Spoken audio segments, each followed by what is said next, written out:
Hello. I don't have my game open yet, just because I wanted to start it just as I start the stream.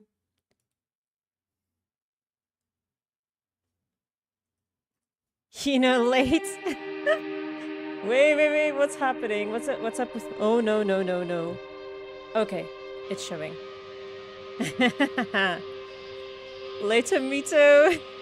Later me too. Hi Kapu.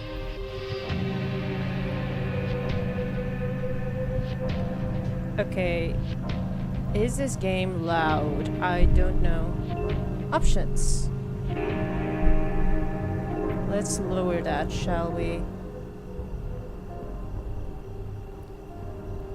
That's still pretty loud. I don't think that's the music.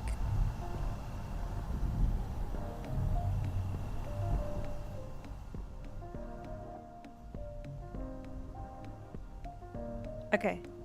Yeah, that's more like it. Not very well prepared today. How are you both doing on this wonderful evening? Wait, Kapu, I didn't see your message. Those were just my own honest words. I'm doing fine. How are you? Yeah, honest to God. I think everything else looks fine. We got the audio, we got the graphics. Yeah, let's just jump into it. So I think this is going to be kind of a chill experience. I don't know what to expect. Hi Anthony, how are you doing? So yeah, this is Glitchhikers, the spaces between. And I don't know too much of what's going to be happening. It's just going to be an atmospheric walk throughout this game. Mashallah. You're good. That's great to hear, Anthony. Well, let's jump in. Okay. Right. Oh, it's quite sudden. Right. Hi. Speak. Why, hello there, traveler. Welcome. How might I help you? Where am I? Oh. Hold down button. Right. Where am I indeed? How's our favorite streamer? Thank you, I'm doing good. I wanted to slow things down by just going for something a bit more casual, a bit more relaxed and slow paced. I think it's exactly what I need after all of the craze of New Year's and New Year's Eve. You know? You like them? You like what? This thing? Reminds me of Bob from Overwatch. The robot, yeah. Are you robosexual by any chance? This is The Stop, a little roadside attraction on the outskirts. You know, one of those spaces in between? We provide refreshment, relaxation, and restoration to weary wayfarers. Oh, that sounds like such a vibe.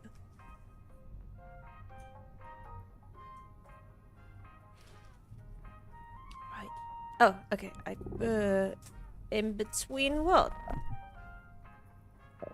What an interesting question. In between spaces, in between thoughts and ideas, in between feelings, but mostly in between journeys.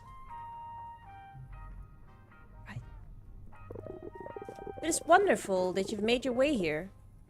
I don't know if you meant to. I don't know if any of us are really here at all, frankly. Are we here? Where is here?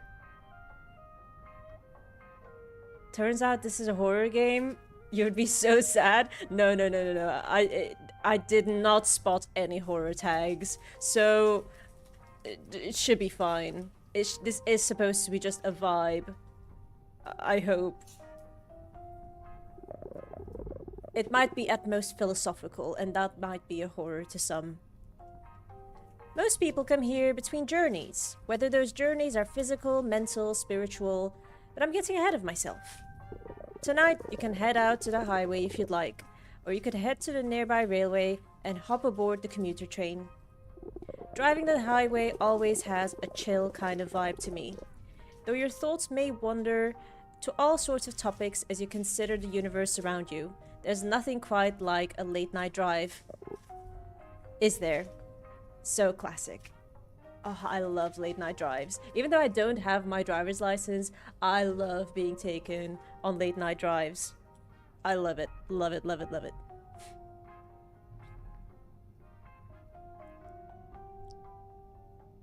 Gonna go to the store quickly, then come back to your cuck chair to watch me play games. Okay. Well, see you soon, Anthony. Couple, you don't know what a cuck chair is? Anthony, don't laugh at me! This is a serious disability, you know? No, no, Kapu, do not Google that, please.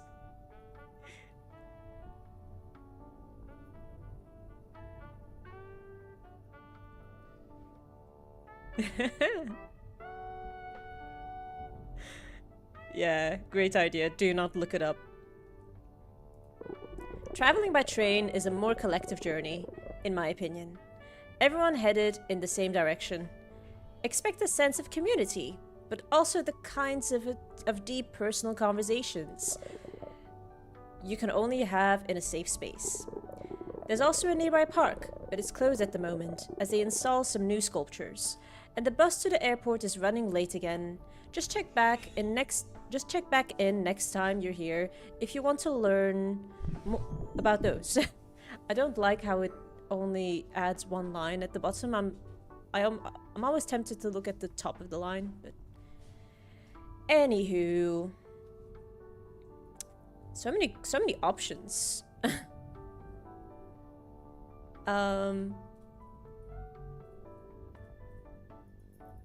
What?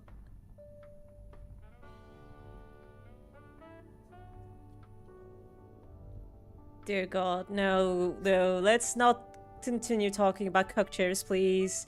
That is not a chill topic. Right. But this on the other hand, sounds lovely. I do hope so. Have an open mind, let your thoughts wander, and settle into the cosmic sublime. Maybe you know what you're looking for out here. Maybe not.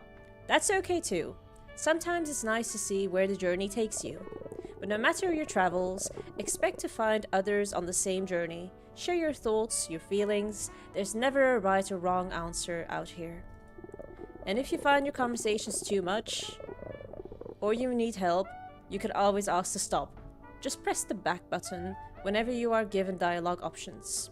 Otherwise, you can quit the journey or the game at any time via the pause menu. I'll always be here if you need to talk to someone. Oh, this already feels so comforting. Check back in between journeys. And if you need resources outside of the experience, a link is available in the pause menu as well. Look at the night sky out there. The moon is watching over you tonight. We're all watching over you. I don't want to stop talking to him. Can I talk to you again? Why, hello, traveler! Did you miss something? Do you want to go over everything again? No, never mind. It's okay. Thank you, robot. Very well. Be sure to check back in after your first journey. Wait, we blink? Wait, that's cool.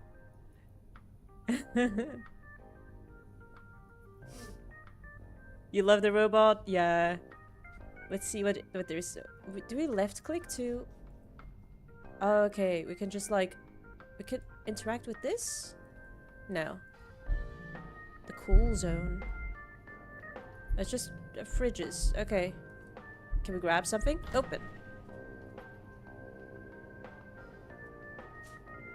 Sure. Are these beers? Um... Right. Okay. Okay. What? Oh, okay, you can navigate. Fine. Let's back out of here. We've had enough drinks. Clerk for president. Well, aren't the elections in 2028? I think you have to wait a little bit longer for that. I want to go out. Let's go out. Oh. Let's drive. Let's go for a drive. Oh. I saw the prompts. Start journey. You automatically pick up 4 hikers over the course of the drive. After all 4, the journey will come to an end on its own. You can end the conversation early at any time by pressing backspace. Press any key to continue. Can we get a snack? Oh! I think I've committed too far into it, I'm afraid.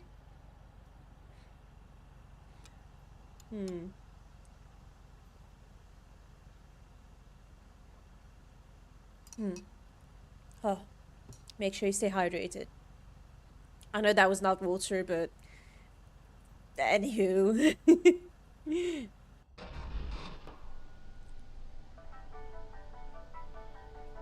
Good evening, and welcome to Radio 90 Night Drive. Thanks for tuning in. The story goes that early film viewers panicked at the sight of a train rushing towards them.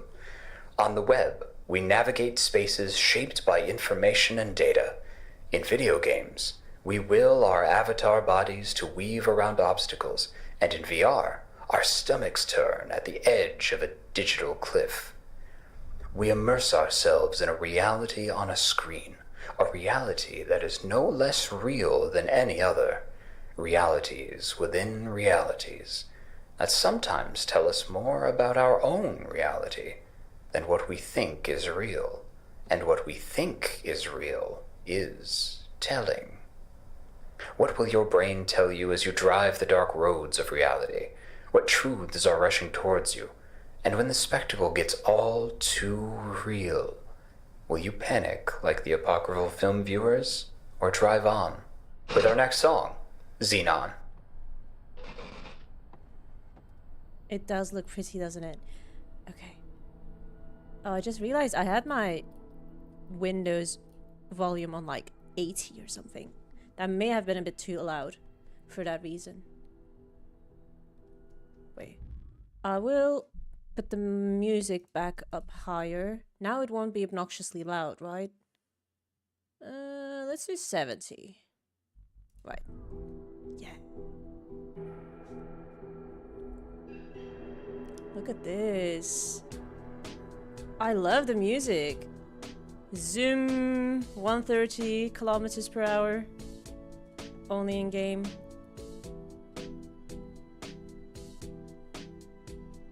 The speech was deep indeed, yeah. How many times did he say... Did he say reality? Ah. So can we look? Oh, we can look left and right. Mm-hmm.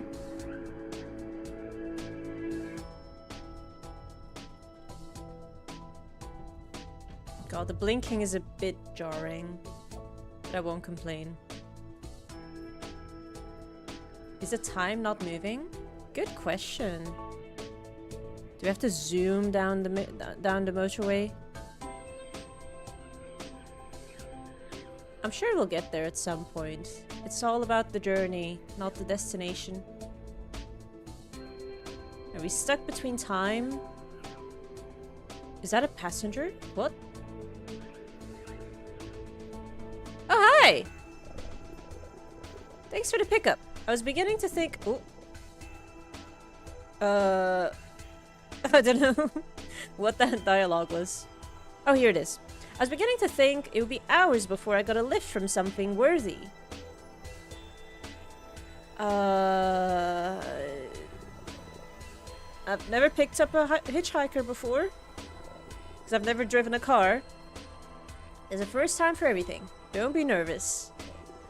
Just to the next rest stop would be great. A good drive can fix a lot. Mind if I smoke? We are officially something. Hell yeah. I'd rather you didn't smoke. My car, my rules. Oh, that's fair. I definitely don't want to be ungracious for the lift, and I don't want to make you uncomfortable. W Hitchhiker. They say the journey's more important than, you know, the other thing. Why are you driving?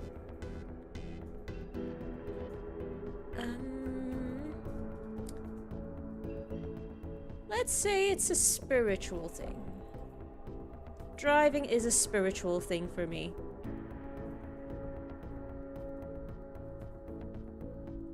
Is it a cute, nice person? Yeah, yeah. I like the glasses. A time to be alone with our thoughts, our souls, our universe, our gods. I get that. I wonder what that says about our gods. When I was a kid, we had a cabin out on one of the islands. At night, you could see thousands of stars. It was so bright, you didn't need a flashlight. I gave them all names. Atticus and Caesar, Garuda, and Sol. They fought each other in wars of my making. Alliances formed and were broken. Explosions burst across the sky. I was a god to them. Some imagination. You really had some. Yeah, it might have been a coping strategy. Oof. My parents pretty much ignored me. Father was too drunk, mother too busy, yet I still remember those days fondly. Think that says something about me? Dear, oh dear. I'm sorry, buddy. It probably does. One day, a man came to the grassy spot where I played. He said he was from the stars, and he pleaded for my mercy. I told him it was all make-believe. He just shook his head.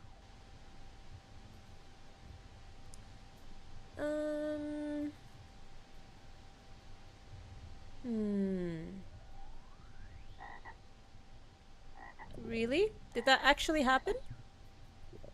Don't you believe me? Maybe I don't believe myself. I was just a kid. Too bad I was never really a kid. Thanks for the lift. If you've never been a kid, then what were you? Brother, we're still driving! You just jumped out? Okay. Do you see the signs?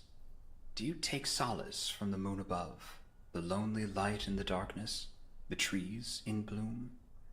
Are you chilled by the abandoned playset, the phone from another time, the specter of death following you?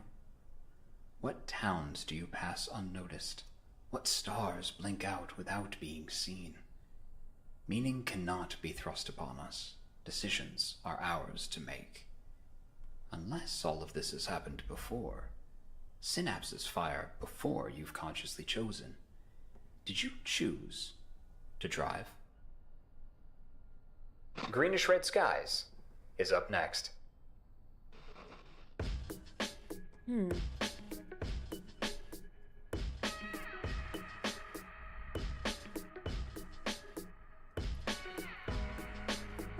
This whole wait 1 second. They jump, they are built differently, yeah, I agree. They just yeet themselves out of the car, I guess. The whole bit about towns you've never visited reminds me of this pastime I used to have back when I had too much time on my hands.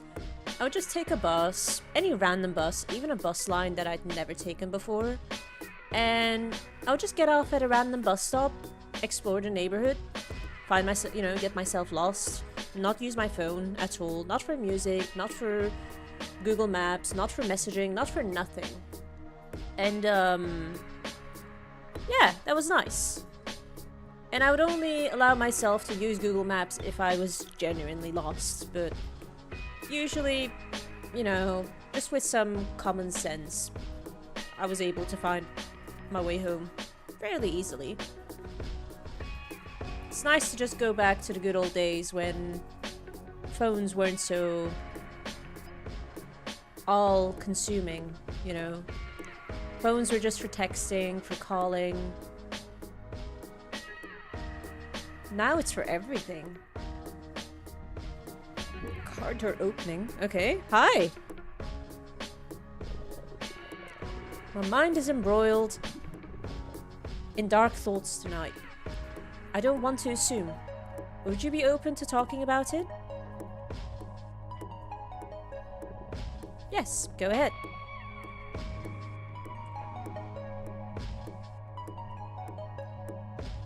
Wish you were in a country that allows that, but it sounds so nice. Oh, playing Snake. Oh my god, I remember that. My mom used to have this, this brick phone. And I'd borrow it from her whenever we'd be on the bus, going somewhere, anywhere. That was the shit.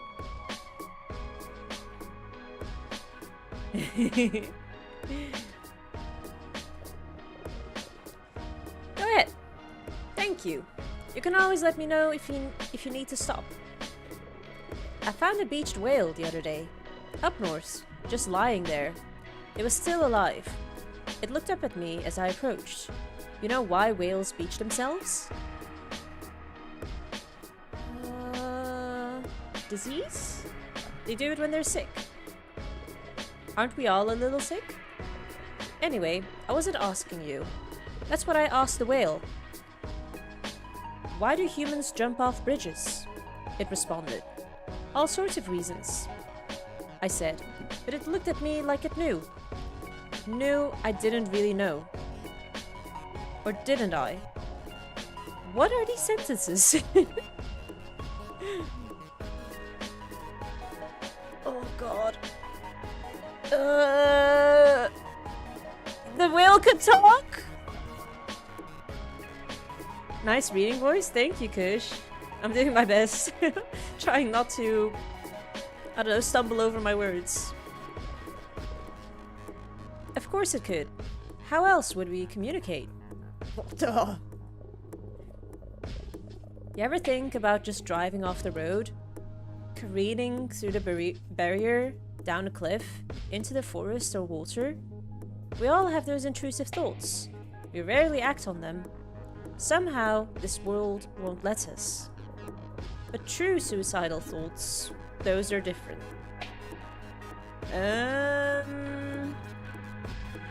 Let's end this. Ooh, no. Not end this, but can we just take this to a more pleasant thing? Right.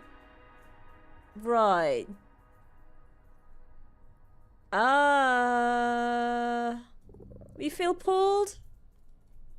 You can stop the convo, but how? Oh, backspace. Yes. This will immediately and gracefully end the conversation and consider it complete. Are you sure you want to do so? Yes, I'm sure. Let's pick a more, you know, happy topic. I don't think I can have this conversation right now. Can we please stop? I understand. It is a lot to face, a lot to sit with, and we're not always ready to. We'll be here when you're ready. And another one jumps out. Ah. You are you, but who you are can change. With time, with choices. What actions do you take around others? Strangers, friends, family, lovers. Do you ever go back? Can you? Is there yeah, a like you the guy's voice that too. is you? Our perspective and behavior is always reinforced by the continuity of now. Common thoughts and consistent actions shape our personality like tire tracks worn in a muddy road. Each time we drive that road, the rut gets deeper. But with time, with effort, we can forsake old roads in favor of new ones, form new grooves, forge new neural pathways, and who we are can travel to wild new places. Travel now with our next song, 13 Black Cats.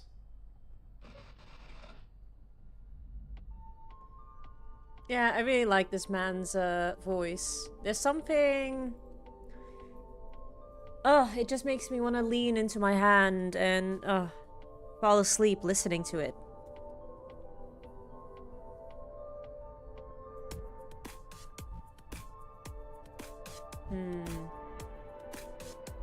Oh, look at this scenery. My goodness.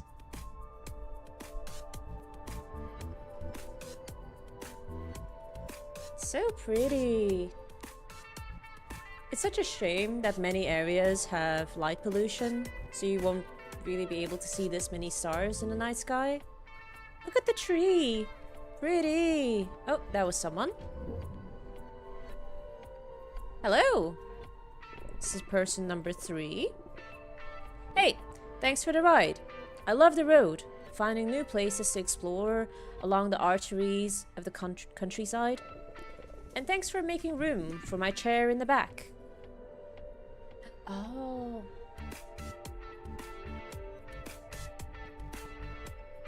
Get in okay? Were you able to get in okay? Oh, sure. I can walk for short periods. Just don't want to get stuck somewhere without it. That chair is a part of me, literally, in some ways.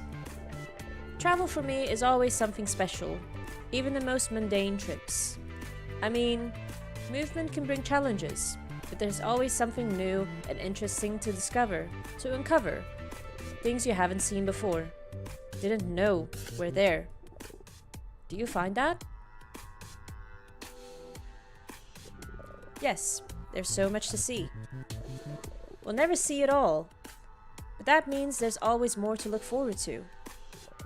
I have a friend, who wanted to explore the unexplored. They set out into the universe, leaving the Milky Way far behind. They send me messages sometimes, like cosmic postcards about their latest discoveries. A whole civilization orbiting a black hole, stretched in time, a little planet of tiny volcanoes and baobabs. A world made entirely of living plants down to its core. I can't respond to them, of course. By the time I get their message, it's been years since they sent it, and they've long moved on to some new galaxy. I can only read what they send, and hope they know I'm happy and healthy.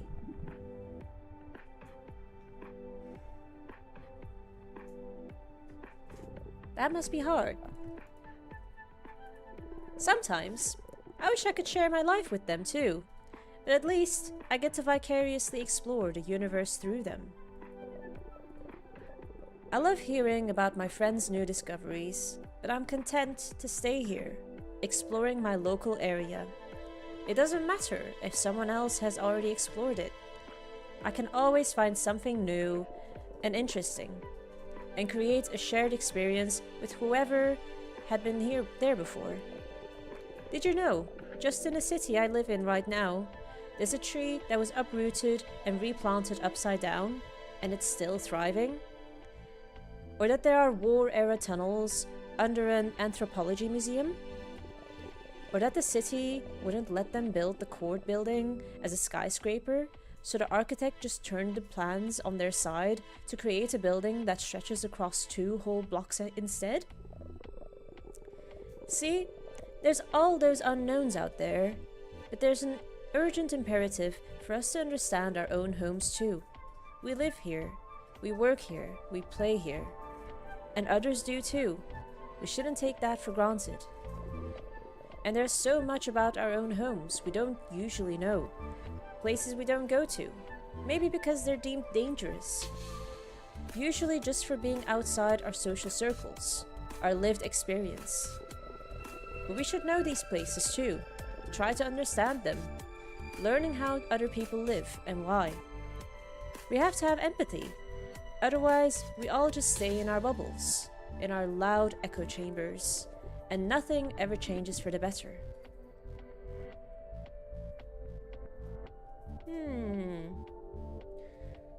Well, option to choose here?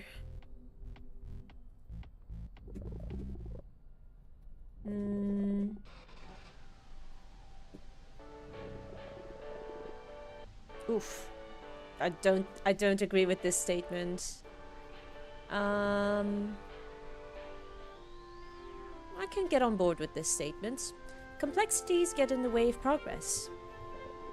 But it's important to know there are complexities, or else you might make progress in the wrong direction. You have to know there are people at the end of it all. People who could be getting left behind. Anyway, that's why I love to travel like this. Finding all those places, learning about other folks, how they live, how we all live. I do miss my friend though. I miss seeing them, miss traveling together. The road can be lonely, alone.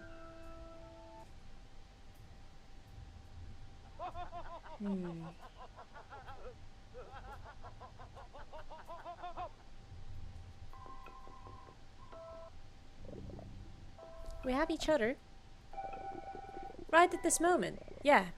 It's nice to have someone to talk to. You have many more conversations ahead of you. Oh well, there's so much more to see, so much more to explore. When we really look at the places we live, the spaces we move through, we're like the eye of the universe, observing the wonder of existence, being known. It's important not to just exist here. We should appreciate it. Appreciate our home, care for it, as we do ourselves, as we should each other. That's an abrupt ending. But it gets the point across. The future may stretch before us, but the past is finite. 13.77 billion years since the universe was created. Over 5 trillion days. When we can't truly comprehend that number, is that really finite? Can meaning be found? Or are we destined to drive onward in bafflement, lost as a speck of time about to blink out? Don't blink, driver. Angles of View is up next. Wait, did that car just disappear? There's one right in front of us, right? I thought there was at least.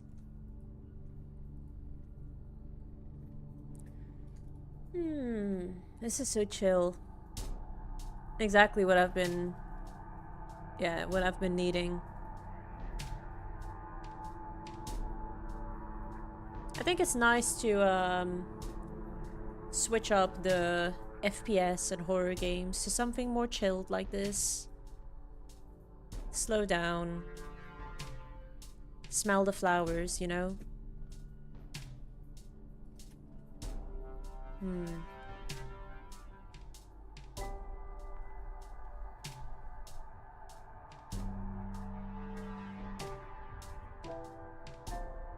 Music is very nice too.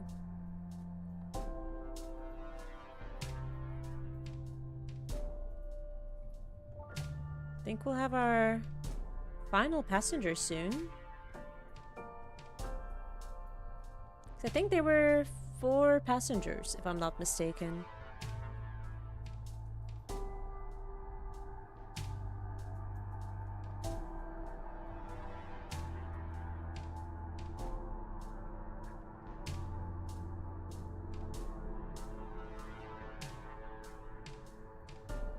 I feel like I could fall asleep to this.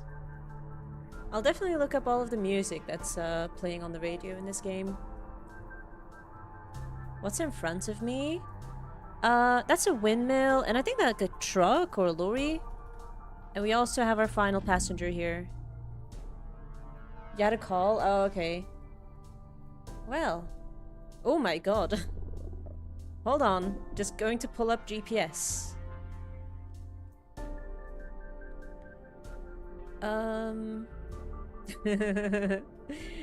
Let's see. I don't know where I'm going. That's okay. Sometimes it's better to just see where the road takes you. I love maps. I like knowing where I'm going. But mostly, I love understanding the context of where I am. No GPS. We are enjoying no high no high technology. Yeah, I agree. Yeah, I think this is gonna be the passenger that I'll agree the least with in terms of views and opinions, perhaps. But we'll see. We'll give them a chance, you know? Like looking out the window of a plane and trying to place where you are, or just watching the wild variety of topographies going past. I fly a lot. Hi Ilya, how you doing? Thank you.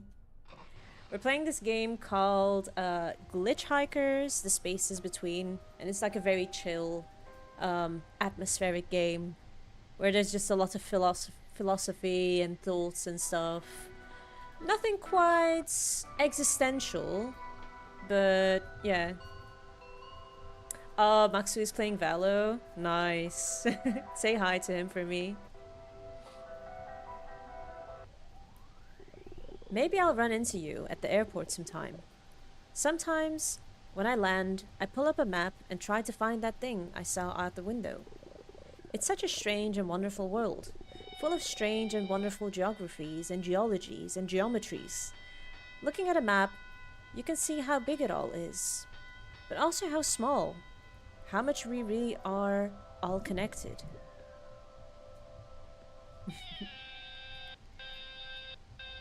Hmm.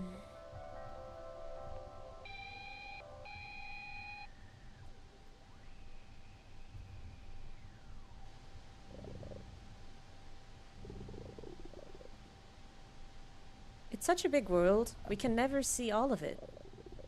I don't think everyone combined can ever truly see all of it. But that's why I like maps. I can zoom around places I will never go. At least get a small idea of what's out there. Oh, I'm sorry, Kapu. Can I, like, rewind? No, I don't think I can. Rip. Next time if there's a choice, I'll give you the choice if you want.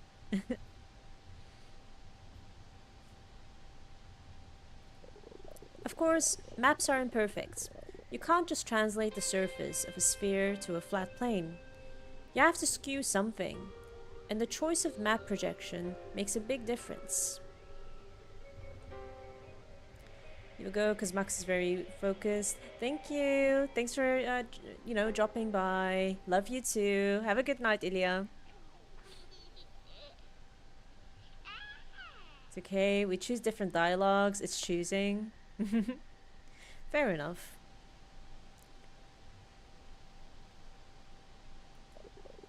The most traditional ones keep lines of latitude and longitude parallel to make ocean voyages easier. But they make Africa look small compared to its real size. True! Which is very, very unfortunate. It's 14 times bigger than Greenland. You know? But you wouldn't know it by looking at some maps. You're doing a lot of ocean crossings these days?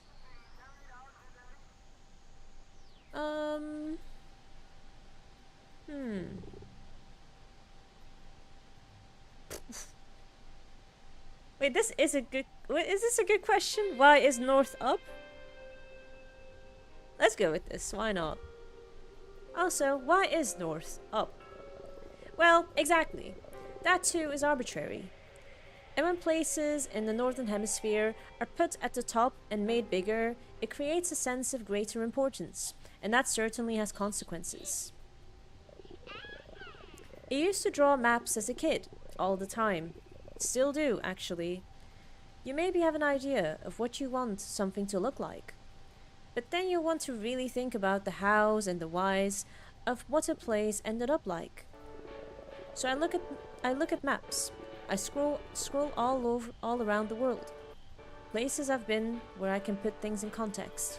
Places I haven't been where I can try to understand more. Design something that feels real, or let a slip of the pen inspire some imagined history. You ever think about stuff like that?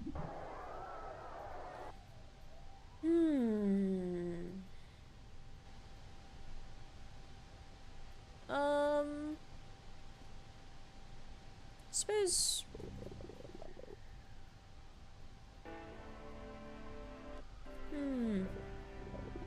I'm not really an artist. I'm not really a designer.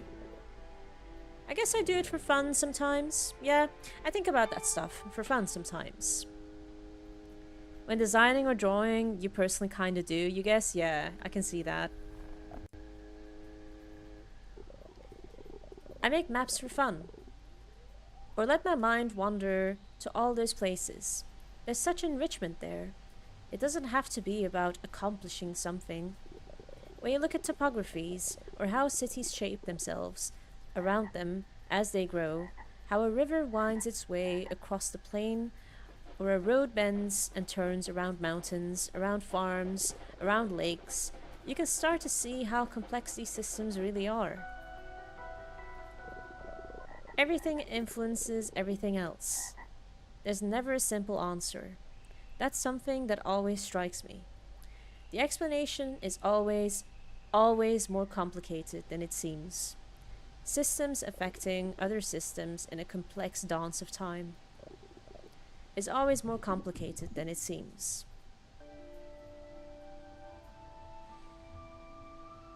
God, this answer sounds a bit grim. There's no point trying to understand. I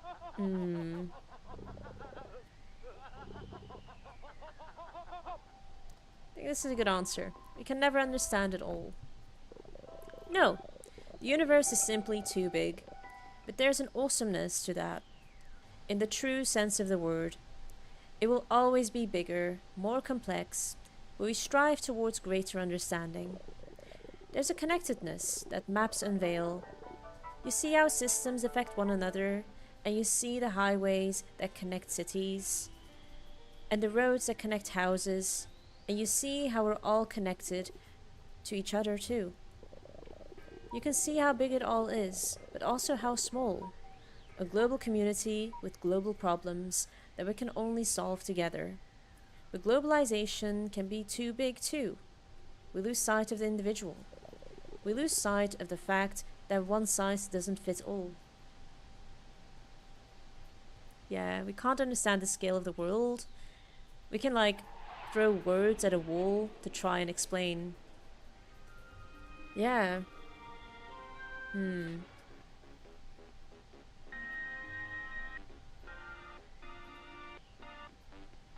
This bit of dialogue makes me think of how big the world became.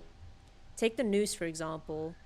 Like, the only news you would learn about back in the days would be whatever you would read in your, like, local newspaper, right? Whether it's good stuff, bad stuff. Now you've got, like, the news on TV, you got social media, you got celebrities, influencers, all of them spread so much information, and sometimes misinformation too. The world did not become big, it's just we got connected with so many parts of the world. Yes, yeah. I think that's a good way of phrasing it.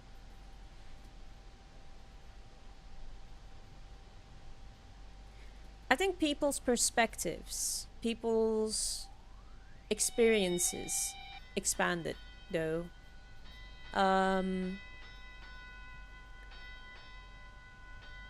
So, rather than literally, thinking of it in a figurative sense, the world does feel bigger, and we as individuals feel a lot smaller as time has passed, as technology and social media has advanced. It's yeah, it has its good things. It's good sides. You know, technology. It's helpful. You know, it helps us in our day-to-day lives. It helps us stay connected. It's how I met you, Kapu, and we shouldn't take that for granted. But sometimes, just the simple old days are, yeah, sometimes that is what my heart craves. And there's just not much you can do to get that back, unless I have a time machine. Oh, anywho. Local communities need local solutions. You can't just throw money at something from afar. You can't just impose your own ideas of what works and what doesn't. There's never a simple answer. It's always more complicated. Stuff became small, centralized? What do you mean with that? I'm not sure if I'm following you with you in that way.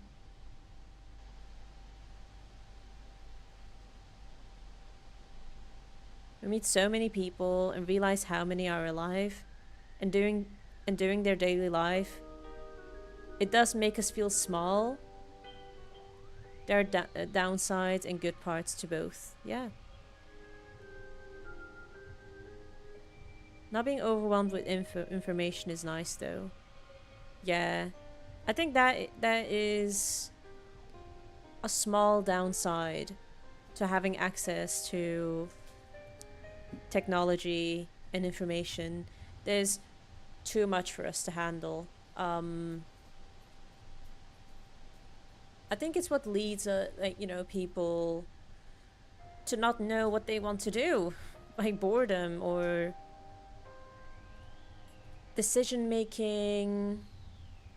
What's it called? Paralysis? I don't know if that's if that's the correct term. Or decision making. It's a synonym for tiredness that I'm looking for. I can't find it.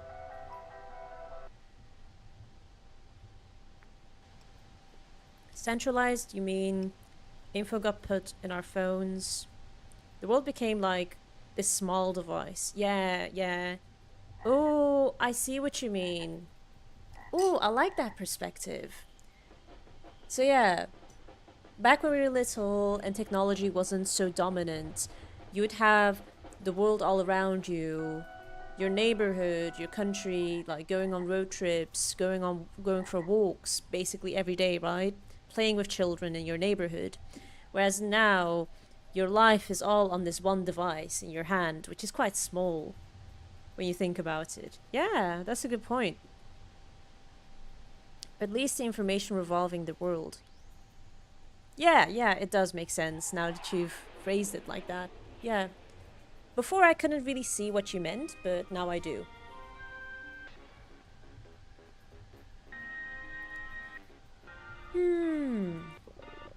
And so we get in the car, and we drive, and we contemplate, and we see how we're all connected, and we try to understand the context of where we are.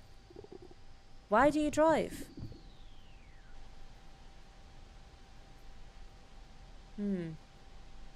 Wasn't I asked this question before? I think I answered with to find something before. Love how you were saying this hiker is probably the one we'll disagree with the most, but I love him. Yeah, good point. Well, yeah. No, I like this I like this hitchhiker as well, but yeah, I guess appearances can be deceiving or first impressions. 'Cause yeah, I quite like them a lot after giving them a chance to elaborate on their points. Yeah, I thought, not really my kind of person, but well, judge that too soon. Since I answered to find something or something along the lines of that, I'll respond with something else. I'll say it's a spiritual thing. Driving is a spiritual thing for me, a journey of the soul as well as the body. I think I would be able to relate to that if I drove a car.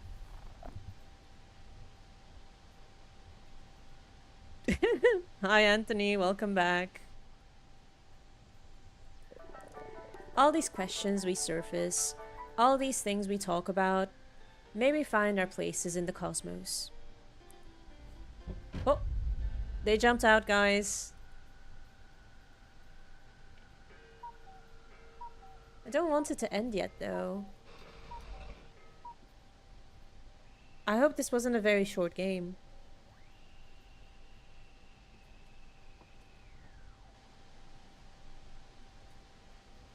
I think this is going to be one of those games. Even if I'm done playing it, in the strict sense, I will just have it running for hours and hours and just stare at it. I remember I once did that on VR chat on one of those very pretty maps. And I just sat there and I listened to the crackling of the open fire and the stars above me and the water and the moon's reflections onto the water. It was such a mood. And I just sat there by my lonesome, not talking, not doing anything, but just taking it in. And even though it was VR, I closed my eyes to take in the feeling of being there, even though it was all, you know, fake. I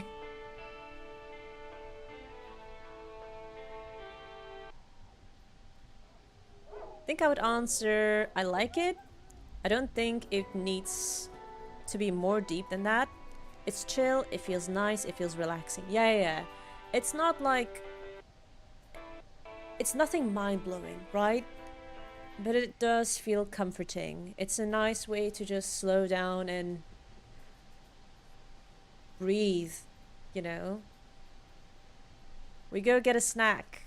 Yes, this snack break. The road stretches before us all, whether we drive it or not. Where does it lead you? Do you have a destination in mind, or is the future a mystery? Does that ribbon of highway disappear in darkness, or is there a light that guides you? Is life taking you on a journey, or do you set your own path? We all have a path to follow or forge. It intersects with others, stoplights and mergers and exits. Sometimes it stretches for miles alone. But we're not alone, are we, driver? No matter what we might tell ourselves. Clear your mind and count down with me, driver. 5, 4, 3, 2, 1. Welcome back. This has been Radio 90 Night Drive. Be well. Good night.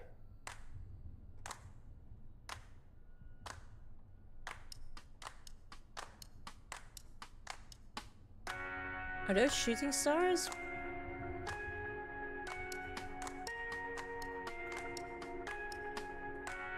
Hi, titties.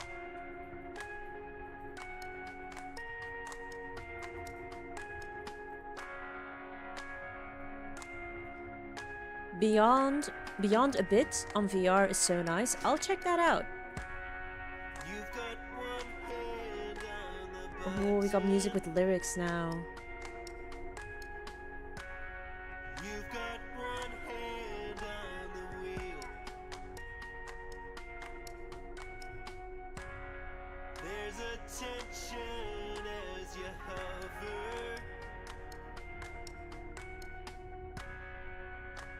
Uncertain how you feel.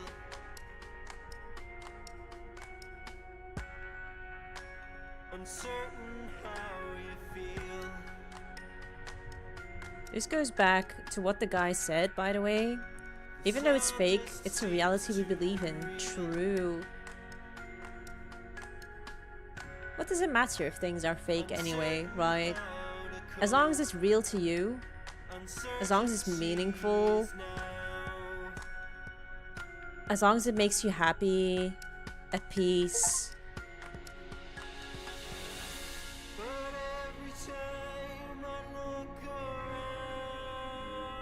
No, please. Why does it have to end?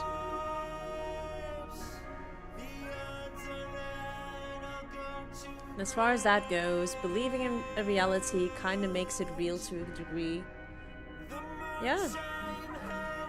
Exactly. I feel like I said something along those lines just now before I read your message. It's so pretty, even in 360p! Oh. Wait! I know that guy! I know Cosmo D! Well, I don't know him personally, but he's a developer. of a few games that I really like. What? I never thought I would be able to recognize a name from a fucking credits scene. Cosmo D. He's got some very good games, but Off Peak is one of his more memorable ones that I remember. I think it should be free to play on Steam, or maybe the demo is free to play. He's got some very cool, stylistic games on there. He's also got games on itch.io, also free to play. Yeah, Cosmo D. Yeah, check him out. He deserves some love.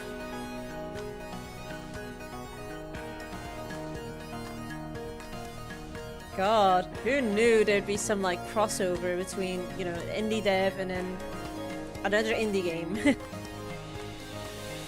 I don't think this was made by him. I don't know what the devs are of this game, but it's not Cosmo D.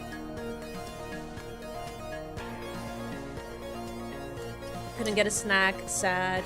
Were there snacks though? Because I only saw drinks. But maybe you saw something I didn't.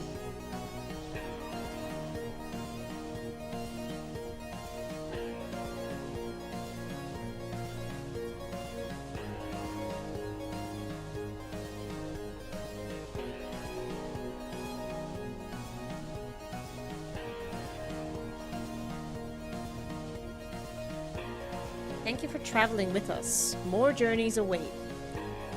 Oh, and yeah. I think it just takes you back into the game. There we are. Shall we grab a snack, as you said? I thought in the corner there was a distributor. Oh, like a vending machine? Oh.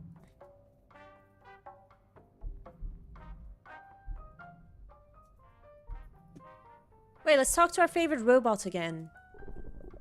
Hello again. I am aware that some of the conversations you may have in your journeys can be tough, or bring up things that you may struggle with personally. I don't ever want to pry or judge. Please let me know if I am overstepping my bounds, and I won't bring this up again. But you need help outside of this game and this space. What if the answer just stop? But no, I'm okay. Thankfully. Okay, please talk to me or someone else if that changes.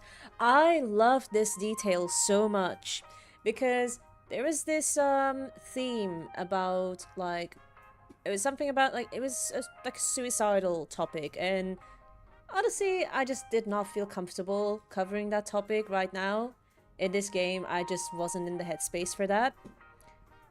And I love that when you return into this game and you talk to this robot, it you know, it remembers like, hey, let's check in on this player.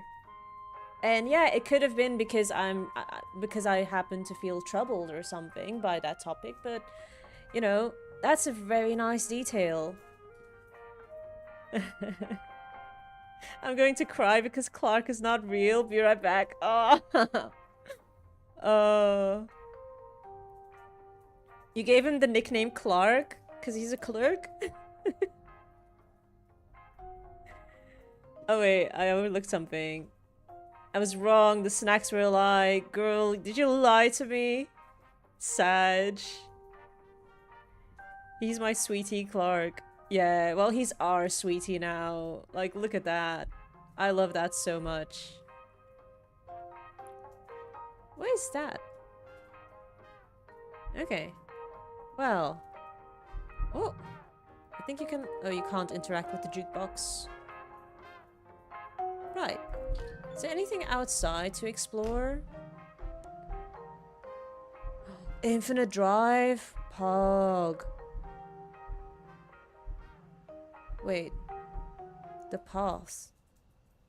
Oh! Did I find something? Walk along predetermined paths, in whatever direction you wish. Pause your music to speak to any hikers you encounter, if you want. You can complete your journey by going to one of 3 park exits marked with an X on the park map. once you are ready. After approaching the park map, staring for a few seconds at a destination on the map will warp you there. You can end the conversation early at any time by pressing backspace. More content, don't wrap it up, guys. Bring the equipment back. Start rolling, guys. Bring the lights on. Yeah, I got very sad that I was basically finished in like an hour. But no. Hello. Oh. Welcome to Some Awe, a meditation on wonder. What happens when you point a telescope at the spaces between the stars? If it's an optical telescope searching for visible light, then you will see nothing, darkness.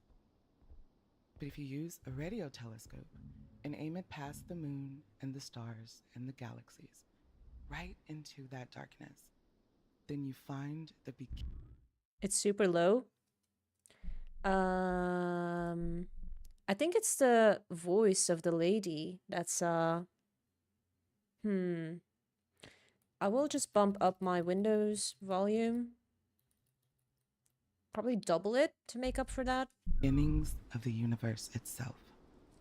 Light from the cosmic aftermath of the Big Bang. That light's not visible. Not anymore. 13.7 billion years have stretched out those waves from white light to microwaves. Faint, faded, but still there, still finding us after traveling since the beginning of time. A memento from the universe's childhood, given to all children who gaze beyond the stars.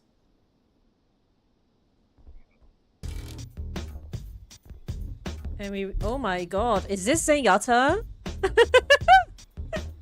Guys, I found Zenyatta. You can't hear them with your headphones in? Oh. How do I take them off?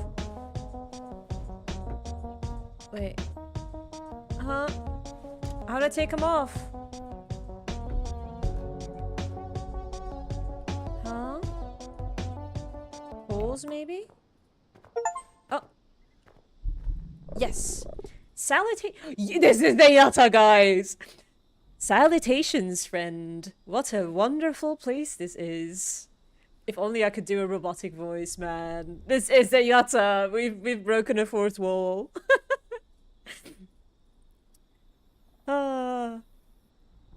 Copyright strike? What do you mean? New skin leaked. It's important to take time to be in nature. It so often enriches the spirit. In my head, this actually sounds like Zenyatta. What? Okay. I find peace in nature. There is something about seeing and feeling and hearing how life exists all around you. How we too came from this. Finding a piece of nature to walk through has become a ritual of mine. A pilgrimage, even. Many religions feature a ritual of circumambulation. What the heck is that? Google that for me, please. How do you even say that in one go? Circumambulation. There we go. Moving around a sacred object or space, the act of walking, and of centering something important to you, revolves around it like the earth around the sun. Circumambulation is the ritualistic act of walking in a circle around this sacred object, place, or person, typically clockwise, as a form of reverence, meditation, or pilgrimage. Why did that have to be such a complicated word? Oh, like the Cuban Islam. Yeah. That's a very good example, actually. This guy's repeating it again just to fuck with me. I will circumambulate this park, centering nature. There is a magic to nature, to being a mind and an observer striding among the trees and under the stars. Is there no option for what the fuck is circumambulation? Well, we do know it now, but right.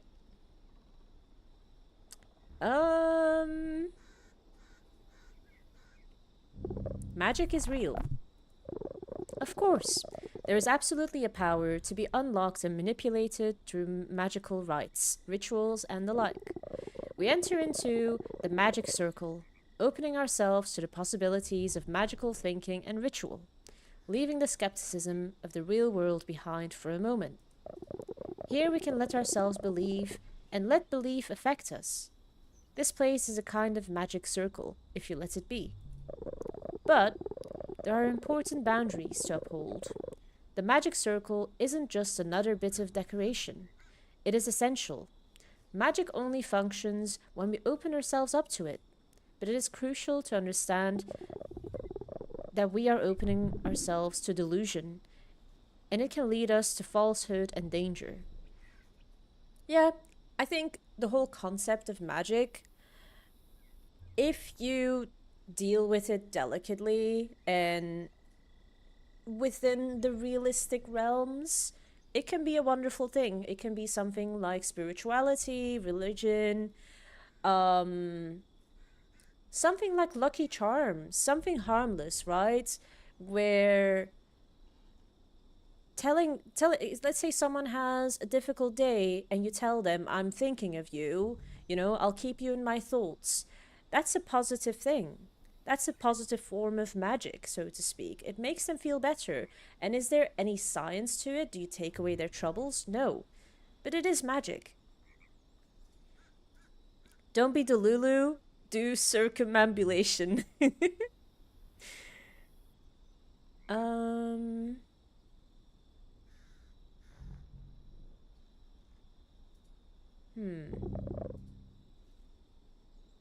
Of course, it's not literally real. I think we just touched on that actually. This is important to understand, even as it is important to understand that opening oneself to magical thinking can produce real results. We cannot live within a magic circle forever. Magic's unreality should not be forgotten. If you do, you lose the scaffolding of reality, the tools for navigating the world outside the circle. You threaten to lose sight of the ways the world works and how you are forced to interact with it. There are still politics, capitalism. Why do you have to bring capitalism into this? Or politics, but fine, whatever. There's still politics, capitalism, other people with their own views and goals. You can't simply exist outside that. We like capitalism. We love capitalism. Right. And it doesn't just affect you. Take even the most so-called enlightened worldview, a non-dualistic framework that says we are all one with the universe, that the boundary between self and all others is a delusion. Trump will remember that. Oh dear, oh dear. God, I don't think with my digital footprint and whatever, I don't think I would be able to enter the country, get past the borders. Nah. I've mentioned Trump way too much in a negative light. Maybe I shouldn't say that. Maybe I should. I mean, just don't be a prick, right? Don't be sexist. Anywho. Where were we? Yeah. Such a worldview makes the fear of death irrelevant, and the coldness and indifference of the universe becomes a warm self-love. One seemingly transcends many of the greatest spiritual and moral struggles. But such a worldview can also lead people to make grave mistakes in how they interact with the world, a world largely populated by people who do not share that framework. Withdrawal and asceticism can be followed by periods of uninhibited pleasure-seeking, and either of those extremes can put the followers of a spiritual leader in danger. We may all be one, but I still need autonomy over my own body. It is unsafe to navigate the world in a non-dualistic mindset for long periods of time.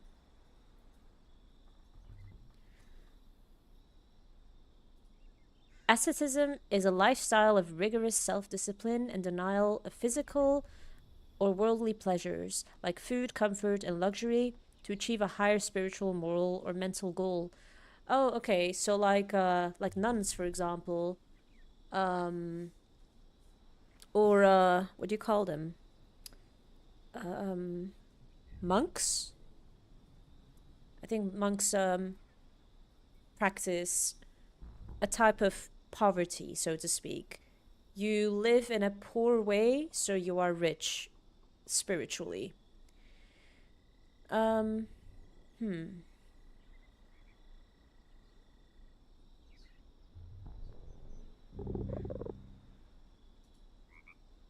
Oof.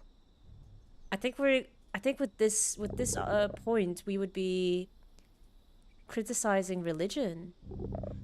Um. Oh dear. Oh dear. Hmm. You know what? Let's go for it. Cause yeah, I do still think that we should be treating ourselves well, right? Enlightenment is a terrible excuse for abuse. You're absolutely right. Many leaders have misused their power, and every one of them was responsible for their own actions. Their failures, whatever the reasons, are reminders of the perils on the path.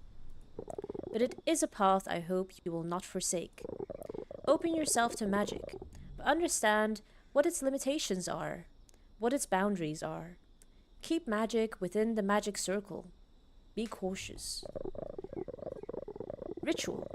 It can give meaning to the most mundane task. It can open your mind to a sense of spirituality or magic. It can lead you to important introspection. I like this Zen dude. He knows what to say to all opinions. True, yeah. Part of me wishes that these hikers had a name, but maybe they're not supposed to have a name because they're nobody. They're just thoughts and feelings and beliefs, right? Just written onto pixels on my screen. Still, I like to see opinions as people, and people as opinions. Look around you, at the life you're surrounded by, trees and people and stars. You've come here, maybe for your first time, maybe as one of many journeys you've embarked upon. And whatever you believe, there is magic to that. This is an in-between space. You don't have a name for them. They don't have a name for you. Yeah. They don't know I'm Hino. I don't know who the hell they are. Magic in the journey. Magic in the ritual. Magic in the introspection. Magic in nature. Where do you find magic? Ooh. Where do you find magic? I want to say everywhere, but I suppose I should answer within the universe in that case. But Clark will always be in our hearts. Yeah, we had to name our buddy Clark. In people and ourself.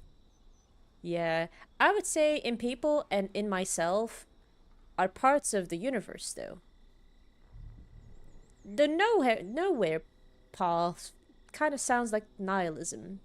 Nihilism, I don't know how you pronounce that. The belief in nothing.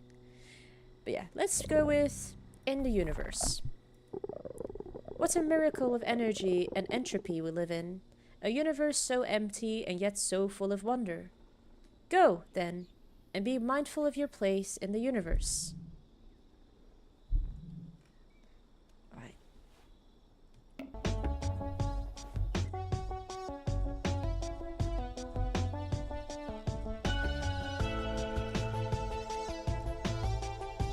Pretty. This is so cool. Bye, Zen. Take care, my oh, I can't see him anymore. Take care, my dear friend. That's a nice map. Oh, we have a choice to make. Oh. Guys, I feel like a rebel. Shall I go to the right side? Oh, I can go right. Do I go left where nothing's right? Or right where nothing's left? The other way? I just hit you with the question. Let's go with... We can't be a rebel. Yeah. They've predicted this.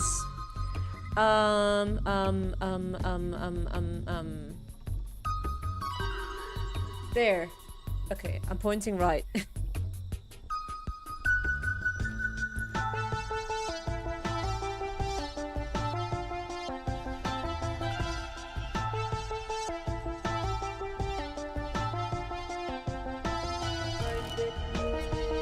Are those balloons? What is that? Oh. Let's just go straight. I want to see what that acid journey is all about. I think we're gonna go on a trip, guys. Whoa! Whoa! Holy. Where am I? What? What? Oh my god. Can I go through that? Whoa! Okay. What was that? They got some goofy art music for a philosophical, life-questioning, existential journey. Yeah, I would say it's fitting. Oh, I see a person there. I think it's nice and chill. Would you say it's goofy? I think it's just chill. Can you feel light on your skin? The tingle of trillions of massless particles bouncing off of you? Do you detect the warmth of their energy being absorbed and transferred? When light hits a surface, some of that light bounces off into our eyes, allowing us to see the surface, its shape, its color, its polygons. But some is absorbed, its energy converted into heat. All the energy that sustains our world comes from the sun. Daylight, moonlight, the gravity that formed and still guides our planet, the fuel for the plants and creatures around you, the light coming out of your screen into your eyes. Light warms. We know this. We feel it. Never more immediately than when it is gone. In an eclipse, when the moon wants the spotlight for a bit and blocks the light of the sun, it gets cold in that darkness. Even if it only blocks a little, the temperature change on the Earth is noticeable, up to 15 degrees centigrade. Light is energy. Energy is light. You produce light too. The heat you generate deep inside, radiating outwards in the infrared. You yourself are a light in the darkness.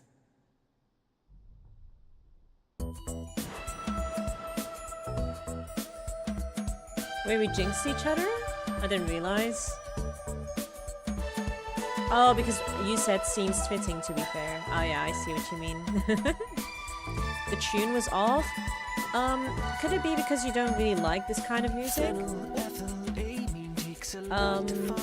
What's it called? How do I turn off the music? There we go. There's like a style... Is it called like something bit? Like how Hino said, what's that screaming? Girl, I described jazz. 8-bit, yes. Yeah. Do you like any kind of music like that, Anthony? Because it kind of gives... It's not 8-bit, but it does lean in that realm direction of music. Yeah, 8-bit is good? Okay, never mind what I said then. I don't know why you don't like it. You ever think about what comes next? Oh, ooh, it scares me. Um,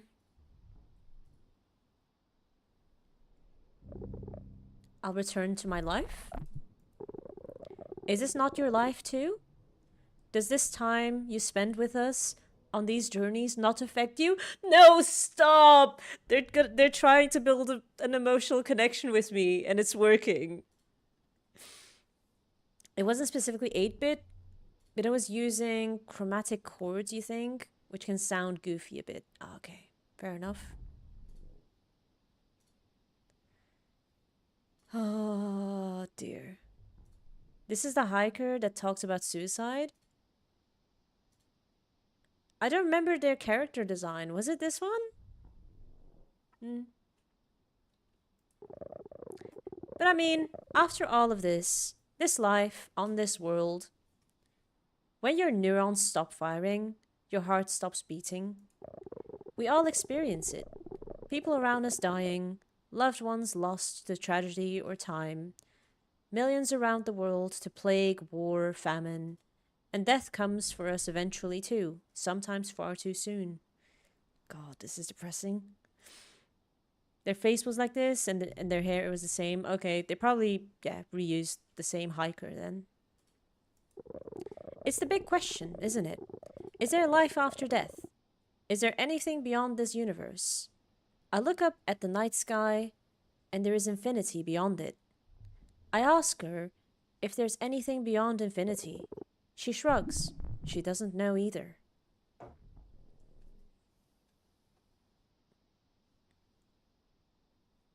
There must be something after death. An afterlife of some kind? It's certainly something to believe in, perhaps to hope for. Some indication that there will be more beyond this meager existence. A chance to find missing closure, perhaps. It's the unknowns we make up stories for. An endless plane of shuffling souls, slowly fading to forgetfulness, paradise or punishment for paths taken in life, rebirth, another chance at the wheel. There are many things we have yet to discover, yet to understand, but there are answers out there. This, though, death might be the one unknown we will never truly answer, not in this life. Yeah, hmm.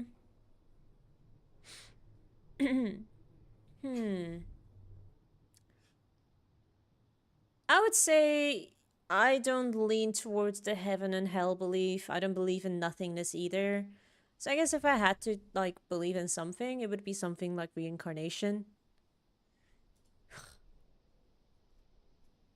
Oh god. I had a very grim way of thinking about it, which I will not get into detail. Oh dear. Um. Ooh. Okay. There's two answers that I like. Um. I wanna go for the reincarnation path. Imagine, God, imagine if life were a game and you could just choose, yeah, this is what I believe in and this is what will happen.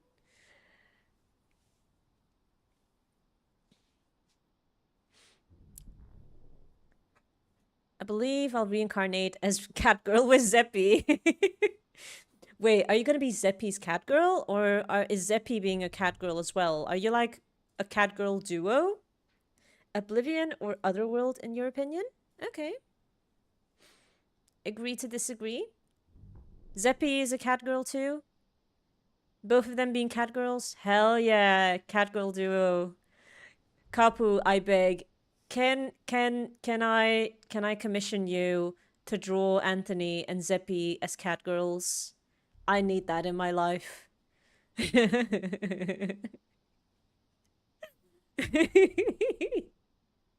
I would hang it on my wall. Up there. Right where my cats like to sleep. Put cats with cats. We will return, reincarnated as something new. Matter and energy are recycled constantly. Why not consciousness? We feel a connection to presumed past lives. What will we give to our future ones? Honestly, I'm gonna put it in the list of commissions. If I get to it, I'll either do it or come back to you. Hell yeah. Favorite artwork incoming.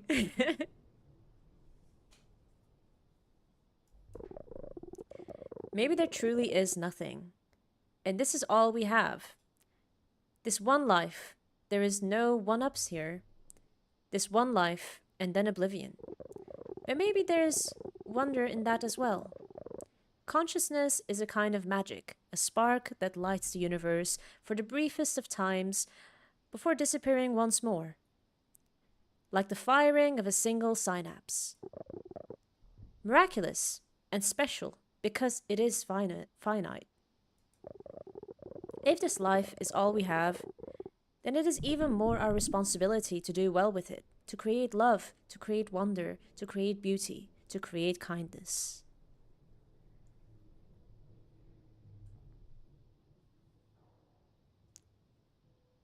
Who would...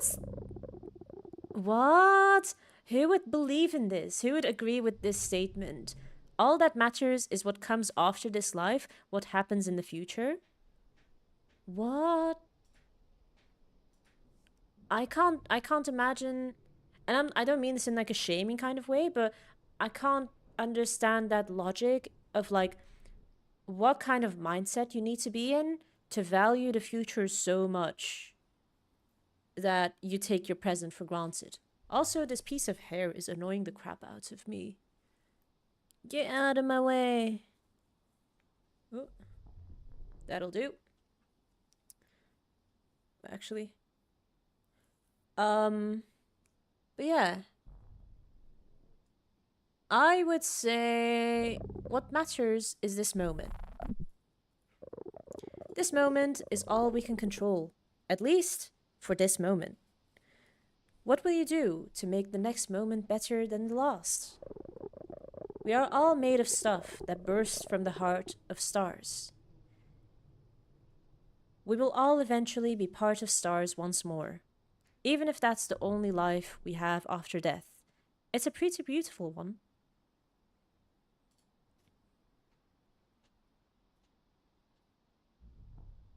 It looked fine falling down like that, to be honest. Oh, it bothered me. It looked like, I don't know, a very weird streak of hair just going across my forehead. But thank you anyway. It was also the fact that I felt it resting as my forehead. It just didn't feel right. It needed to go. I asked the night sky what she believes. She sees stars form and die, new stars born in their wake. She doesn't know what to believe. She just sees infinity. Death and new life, and death once more. No matter what you believe will happen, when you die, what do you hope will happen?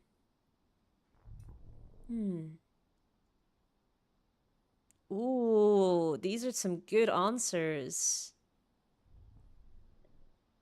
Things like peace, justice, clarity, reward. I don't really get the consciousness part though. Consciousness of what? I feel like peace. All of them are so good. Yeah, I agree. Ooh, I think this kind of elaborates on the yeah, if there is like an afterlife, like being conscious of previous life type of thing. I don't know. Justice is too subjective to be fair.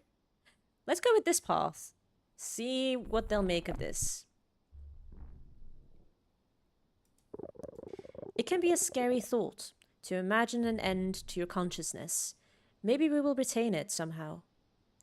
Oh my god. Speaking of end of consciousness, I actually had this very messed up dream. It was like a dream with like a nightmarish hint to it. I must have been at like some sort of like bus station, like you know those buses that take you like internationally, like those very big bus stops, like coach stations, that is. And I remember I was there with my family and I was traveling with like friends too. And I lost one of my friends. So I ran back looking for my friend. And apparently there was this wobbly coach bus and it fell on top of me. I got crushed underneath it and my vision just went black and then nothing. And I remember in my dream, I went, wait, this is it? What the fuck? This is it? I remember feeling this sense of like, disappointment. Like, nah, it can't be. This can't be it. Like, nah, I want to continue. Yeah. Oh, that feeling of disappointment was so deep and sinking. Oh my goodness. It was just the abrupt nothingness. And my dream had me fooled for a second, not gonna lie.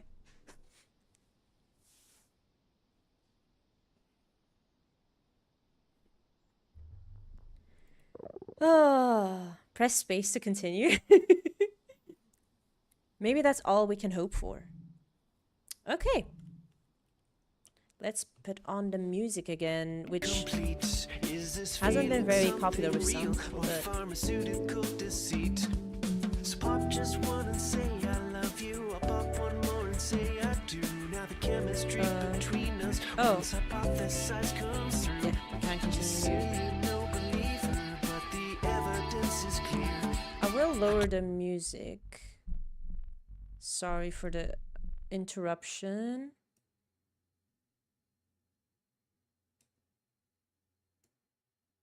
Uh, 25 on both? Should be fine. Good point. I'll deal with it if I do get a copy strike. I'm guessing they either did them or bought the rights for them.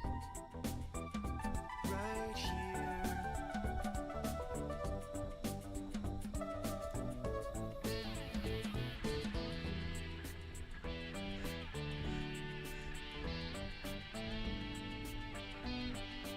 Look at that. That's a cool sculpture. Can I interact with it? No.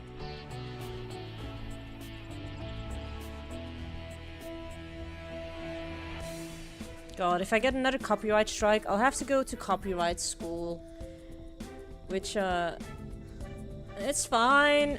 It's not an actual school, you just have to do, like, tests. Like a quiz type of thing. And it feels very much... Have you listened to this 5-minute video? If yes, you've answered the questions correctly. I feel like it does... It also only delves on the very basics of copyrights, but it doesn't teach you the complexities of copyright. Let's go left this time.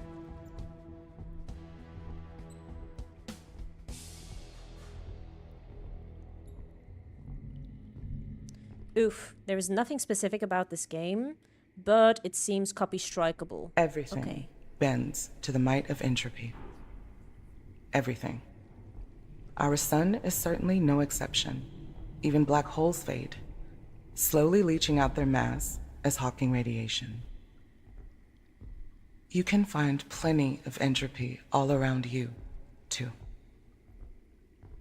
It's in the fading echo of a bird call as it reverberates through the landscape. Organized sound waves becoming weaker, filtered, and scrambled by the space they move through. Or the flow of water during the spring melt, from ordered snowpack to mountain stream, to rushing river, and finally to the chaotic ocean, where it joins and mixes with all the water that ever has been here. and ever will be on this blue planet. Entropy is the penultimate journey for all things, from organized structures to diffused uniformity. It dims and disintegrates all over time. Mountains crumble. Stars go supernova. Materials get scattered and become the seeds of new order born on the winds of chaos. But with each cycle, some things are lost. It starts with the seed of the Big Bang. Perfect order, highest energy. Matter spreads throughout the universe as entropy takes hold on its way to uniform emptiness. A final, hollow triumph for order. But between those moments is chaos, complexity, life. And you, too. Still alive and still observing the exchanges of energy across the universe.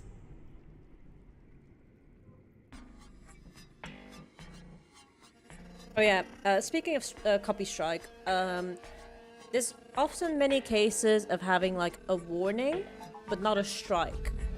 I think what they do is they tell you that you can't get monetization for the video where you used copyrighted content. Yeah, basically no monetization, but it's still fine. You know, it's not a strike. It's not like, don't do that, please. I guess I'll find out. You know, I've already screwed it up.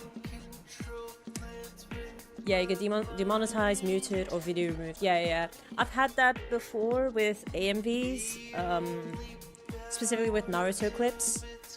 I don't think I've ever had it with music. Usually they just have me like, it doesn't really get muted. It's more that I get told, okay, you use copyrighted content. For this reason, you can't get your video monetized, which isn't really a problem for me anyway, because I'm very far from monetization for my channel.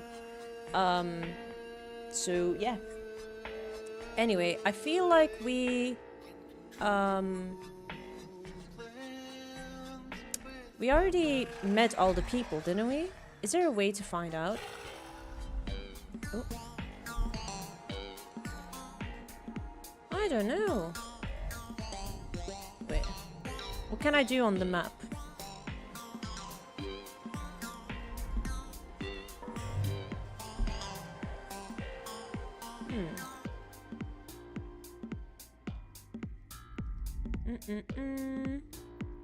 Actually, you check some YouTube videos, and from what you're seeing, none of the music got copy claimed to Pog. I mean, that makes it a bit nicer. Nothing to worry about. Oh, look at location on map until you blink to work there. How do I look? I can't move.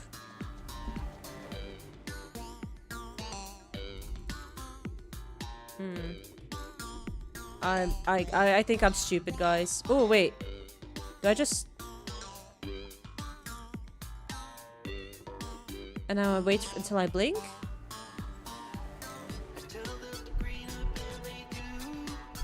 I don't know. Well, clicking just lets me like open the map. But then like moving my mouse doesn't do anything.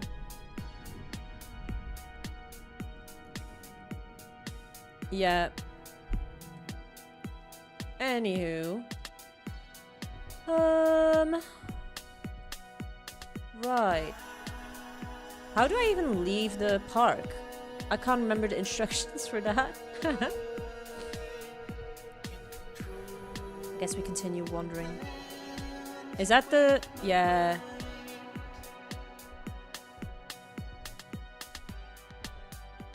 The weird tunnel. Actually, it might not allow you to TP to places you haven't visited. Okay. Either way, there are a lot more hikers to meet. Ooh, Pog. I thought there were only 3. I remember 3 being a number. Oh. Can I stay on this? No, this is more like a crossway, isn't it? It doesn't really let me... No. This is just more like a transitioning bit.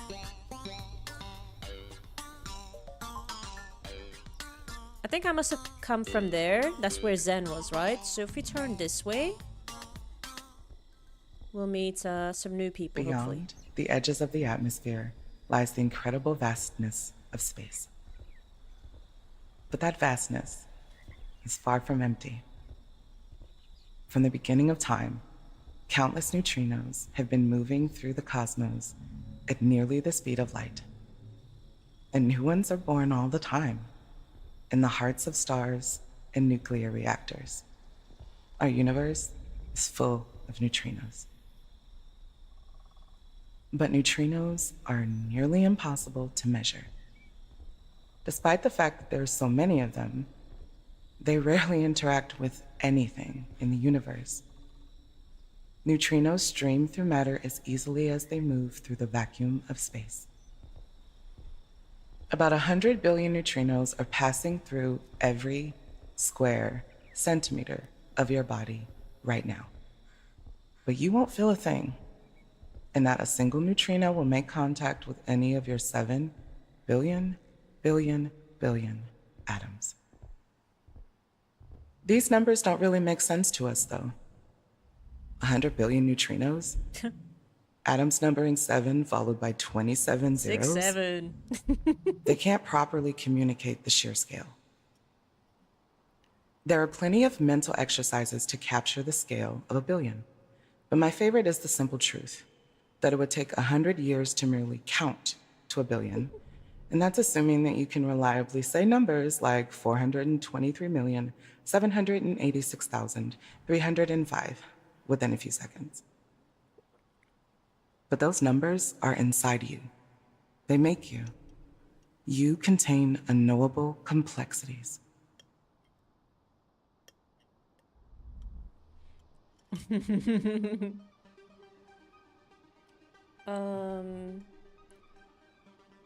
love the noun neutrinos.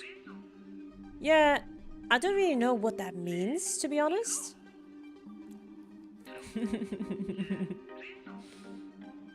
You like the view of it? Alright. Music. Off. Yes, French music. It is... I'm guessing it's this song. The Grid by Clarisse Ciaron and Devin Viber. Anyway, are you okay, sir, madam, person, creature? The view of it... I meant the view of what has been talked about. Oh, yeah. Every person is complex with how many atoms they contain. True? Yeah. Crazy, isn't it? Oh, the moon is so beautiful this night. The light, so peaceful. Is she celebrating with us? There is only such small light left within me. Oh, are you okay? The cycle is demanding. We were one once. Now plural. Organisms in harmony. No. Opposition? Soon we will be none. And then many. Parasite. Partners? What? Where does one end? We will all end soon enough. Will you carry us onwards?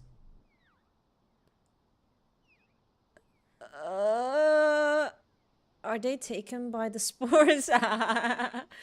That's a good guess. By the mushrooms around. Yeah, it took too many shrooms. Oh god, some of these answers aren't very kind. Gross, gross, gross. I don't like this. This is uncomfortable. Yeah, I know. It feels like a trip on some sort of drug. Are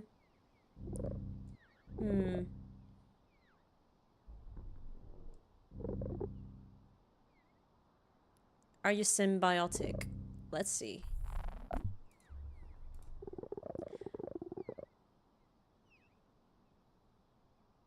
Are they fine with this? What do you mean? All nature relies on delicate balance.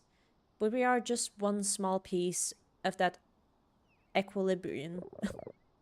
You speak now with the deer. I must remain balanced, conserve energy, search for the light.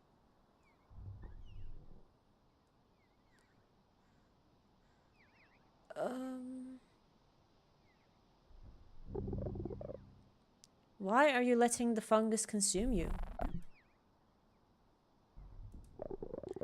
It is too late for me. The fungus is the only thing that comes next. I simply wish to see the light once more. They are with a parasite? I was asking, are they in harmony with it? Oh, I see. It is too late to resist the end, but perhaps I can remain. There must be balance in nature, but not all can exist in balance.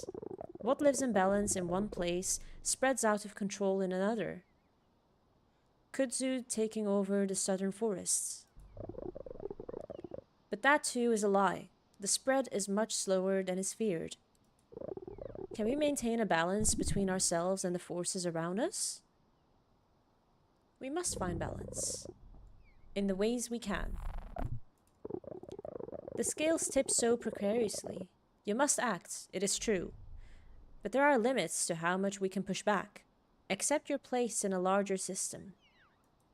We try to maintain balance, control the forces around us and within us. Kudzu... I love how you Google all of the difficult words. Praeria montana is a highly aggressive, fast-growing invasive vine from Asia. Okay. Don't know if I read this. We try to maintain balance, control the forces around us and within us. Antlers. Growth akin to cancer in the bones, but we maintain control. And so cancer itself loses its power over us. Can we control? Can there ever be true balance? Ecosystems are in constant flux, ever-changing. Nature does not have stasis. Everything dies, decays, new life emerges. We change. The world changes. Darkness approaches.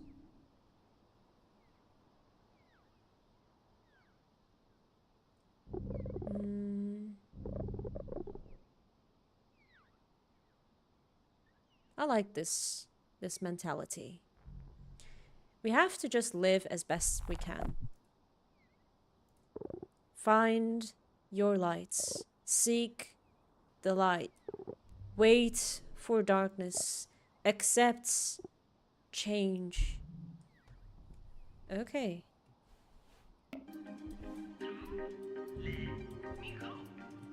Oh, that looks new. Oh. Can I not go that way? There we go. They're invasive and change stuff around. But maybe it's part of the balance. Ooh. Hey, this is cool. You can see the train and the cars and mushrooms on a bridge. And there's a city. I love city lights in the darkness, especially from a height. Wait. Didn't read the first message. Everything they are talking about relies about balance and harmony. Cancer, kudzu feel like they disturb that balance. Oh, okay. Yeah.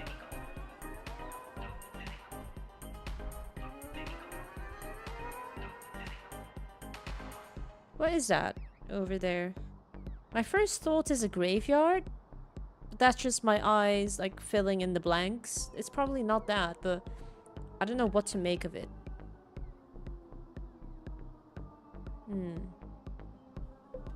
Maybe just a parking lot?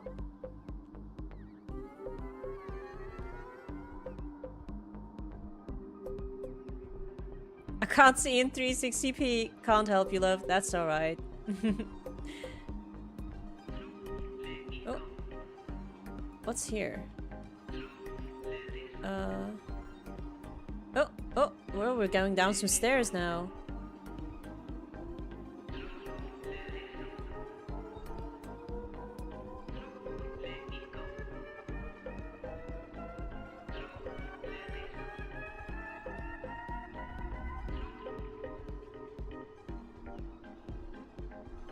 To the center of the earth.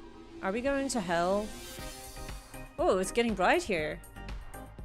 Pretty! If this is hell, take me. Yes, please. Oh. Acid tunnel or outside?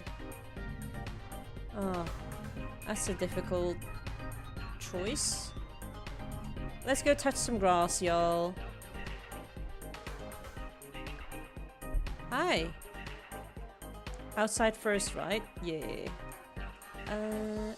Turn off the music. Hi. Isn't nature beautiful?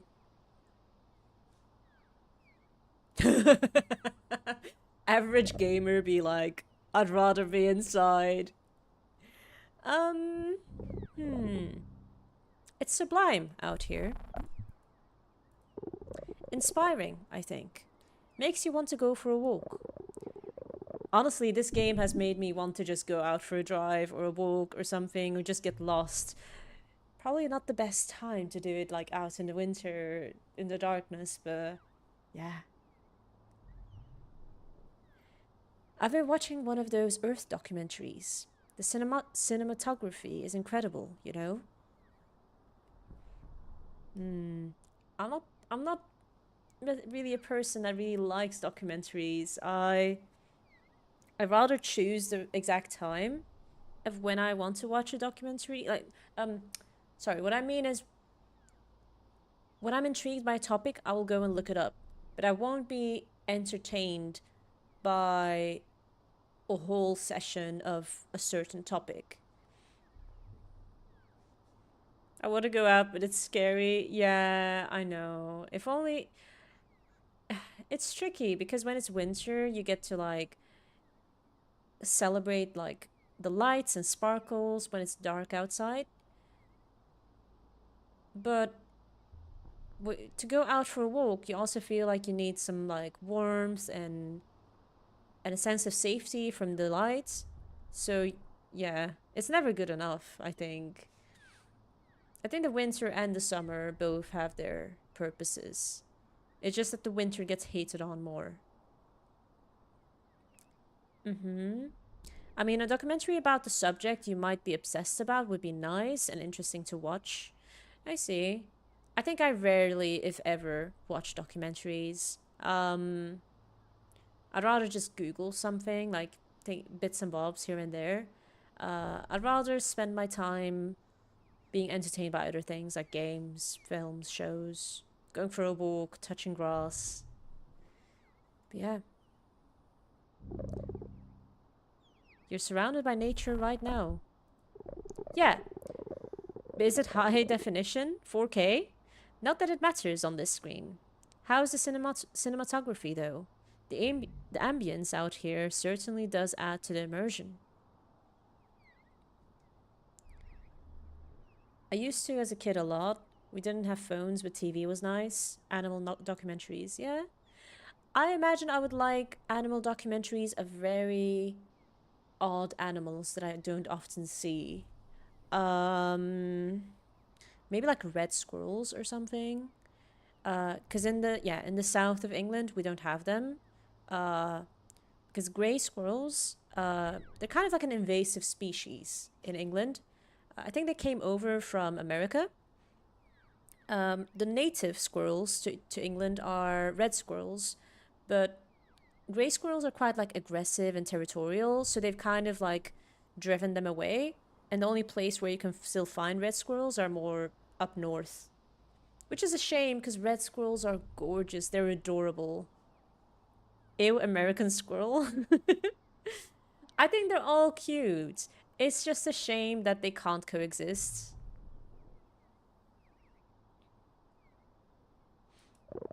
There's a type of anglerfish called a red handfish. I guess it technically can swim, but like, it doesn't. No swim bladder either. It just sits on the ocean floor and walks around on these hand-like fins. You don't think about it much, but fish fly. Fish do fly! I mean, most fish. They fly through the water like birds in the air. Yeah! Oh, brain go. Oh my god. This reminds me, what was it? What was that game called? Oh, I won't be able to think of the name. It's like an indie game, where you can ride, what's the fish name called? It's like a flat one that like rests at the bottom of the ocean, and their faces are like on the bottom. Um, Stingrays. Yes. Oh, they're adorable. And yeah, you can ride a stingray in one of these games that that I played. Kapu, you may have played it as well, if I'm not mistaken. They are just in another plane than birds of or ours. Yeah, fair enough. An ocean is so deep. Hmm. Oh, I don't think I'll be able to think of the name. Did you? I thought you may have, but I'm not sure.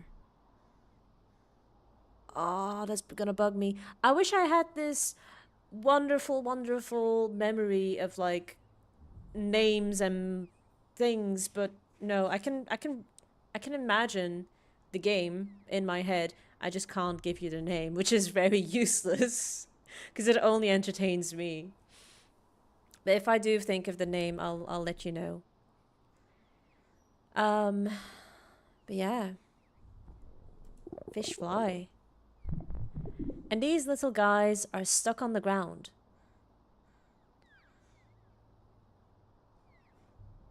Ooh, this is a good point though. So are we. You don't think of the air as a fluid you can swim through, do you? But it is. We're so chained to this 2D perspective, the realities of our bodies and culture. They're hugely endangered too, the handfish. Only like 100 adults in the world. No wonder, even the babies sink to the ground.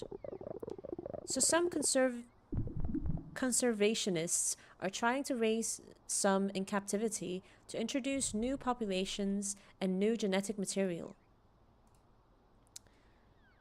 A little piece of hope. They're creating a little piece of hope. Even the small things can help shift a perspective. Maybe we all need that. Imagine being behind glass like that all your life. Just staring out at a world you can't interact with. No, stop. That's, yeah. This just reminds me of zoos and everything and how evil they can be, because it's some of them are just very selfish and catered towards human entertainment, whereas others can be good if they're to rehabilitate animals that can't survive in the wild. Good, but if they're just bought and like basically kidnapped from the wild, so it gives people a source of entertainment, that's where it goes in a very bad territory. Um, yeah. Now, I must admit, I've visited quite a few zoos, so I'm probably responsible for contributing to that industry. You tried to find a game, couldn't sadly. Yeah. Um, hmm. No, there's no way I'll be able to come up with the name, I'm afraid. Not at this point. Same, you used to love zoos? Yeah. As a child, I loved zoos so much. But then growing up, like seeing the action, like the reality behind the fun that it provides, it, oh, kind of destroyed my vision of them. Now it feels uncomfortable. You don't want them to be there. Yeah. Yeah, same.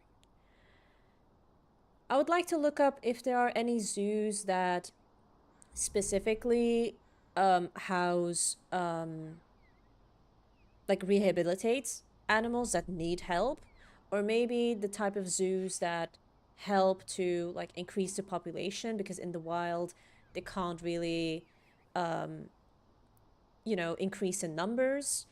I would like to contribute to those kinds of zoos where the goal is to keep them, you know, well and alive and keeping them from going extinct. That's a good cause.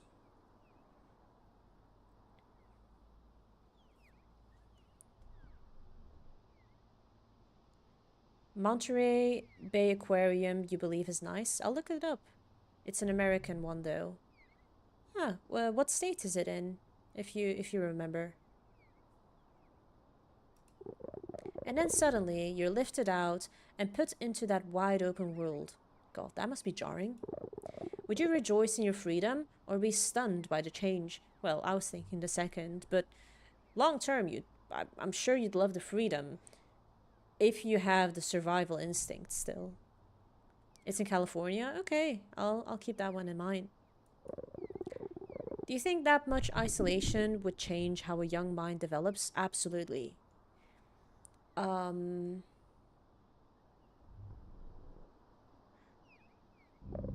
Isolation definitely changes how a creature, any creature, behaves. And yet it is commonly employed as a form of punishment, and as a life-saving measure too. It leaves an impact either way. So much of our life is from behind glass, looking out windows, looking at screens. Oh hey, commercial's over. Bring on the snow leopards. Oh, I can end the journey there. Let's first go through this acid tunnel. I want to see where that takes us.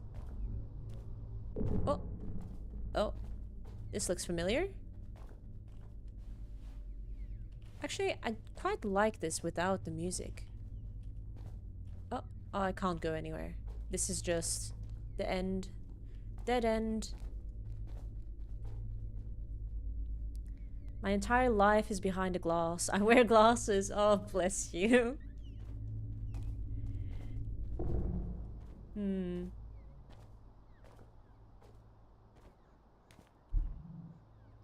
Well. Oh, this gives me a heavy feeling. Because I feel like a child again. I don't want it to end. I don't want to go home. I don't want to, you know.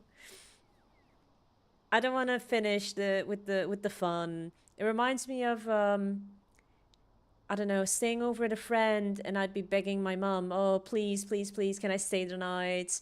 And then she'd ask me, "Yeah, if the if the parents are alright with it." And then I'd ask my friend's parents, "Please, please, please, can I stay the night? Please, please, please, I'll do anything." There are definitely paths we didn't go to. Yeah, we probably didn't. Yeah, we probably didn't explore everything, but there's a lot of backtracking to do, and I do think I just want to take the natural path, you know? We didn't really backtrack too much. I got lost a little bit. I found out that I already interacted with one of those people. And then I, you know, tried and found a new path. And this is where the end of our journey takes us, you know? Sad. Thanks for listening to Some Awe. This program was made possible by grant funding for the arts and through the support of listeners like you. Oh, that's creepy. Think back to that invisible light from the Big Bang, redshifted far beyond red. The cosmic background radiation. Ancient photons, electromagnetic refugees fleeing from the moments when the very first atoms came to be. When the universe had cooled and spread enough for there to be disparity. Where there had been oneness, now there was matter and void. Now there was separation. Now there was light, and there was darkness.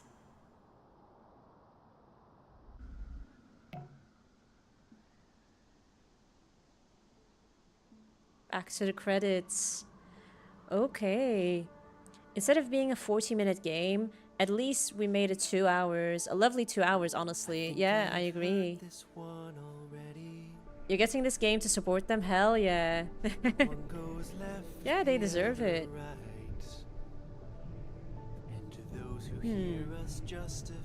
I can't remember when I purchased this game, to be honest. I buy so many games. just having a quick glance at the title, at like the visuals, and I think, yeah, I'll buy that. Oh, or the tags. That's also something I rely on.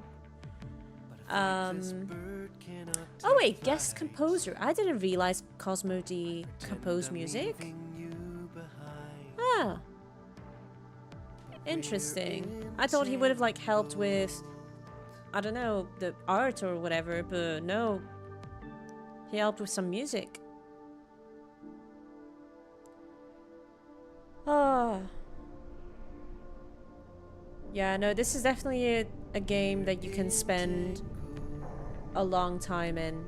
Even after you've finished exploring everything. Just sitting in there, wandering through it. Yeah, much to do.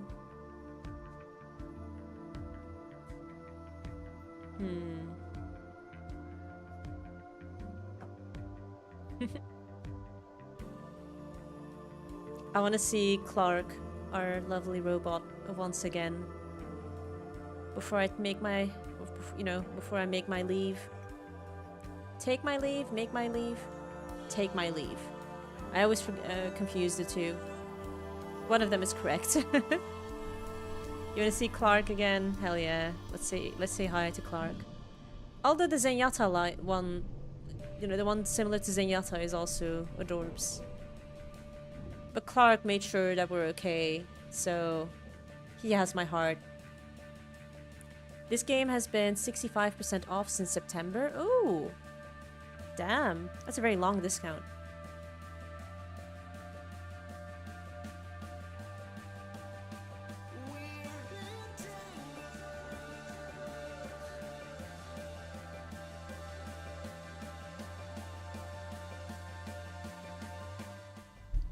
Clark! Hi! Oh, no, let me in. What's with these doors? Huh? Why can I... Huh? Guy. Okay, we're in. Hi! Hi! Hello again. I am aware that some... Oh yeah, this is just repetitive, dialogue, just about, checking in that we're okay.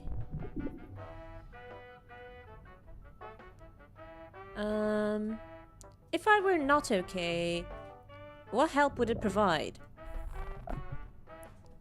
Let's see. Clark, our lovely. Okay, that's a really important and brave thing to say.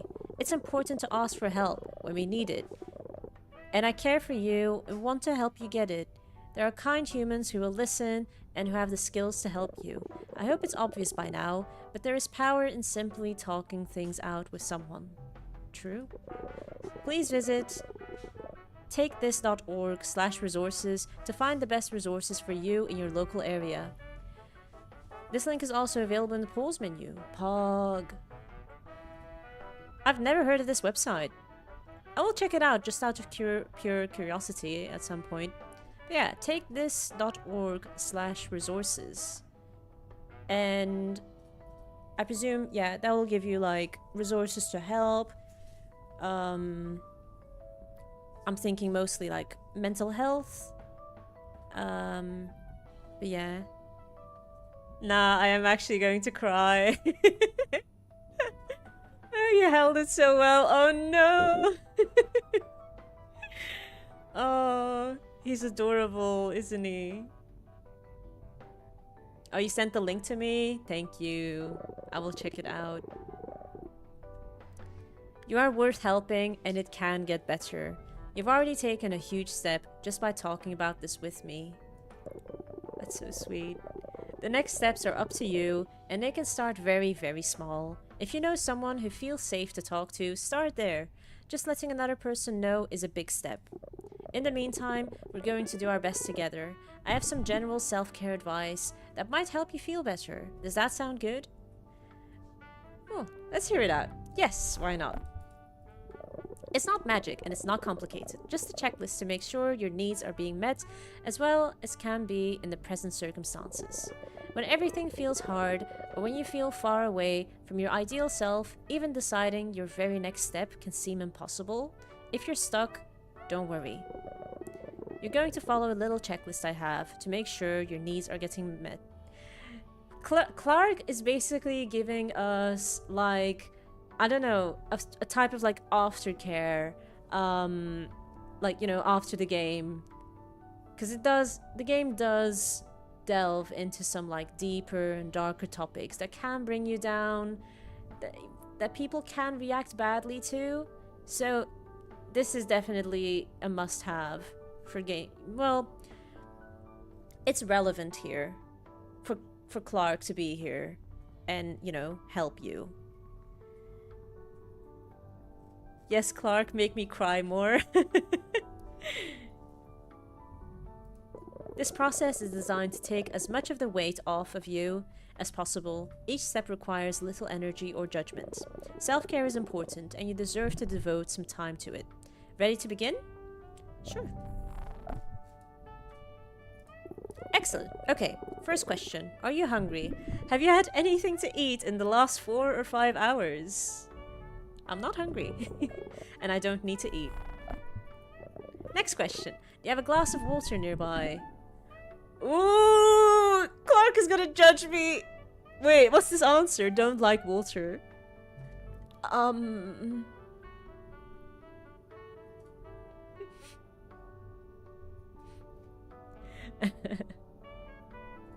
You need food, Kapu, go eat then.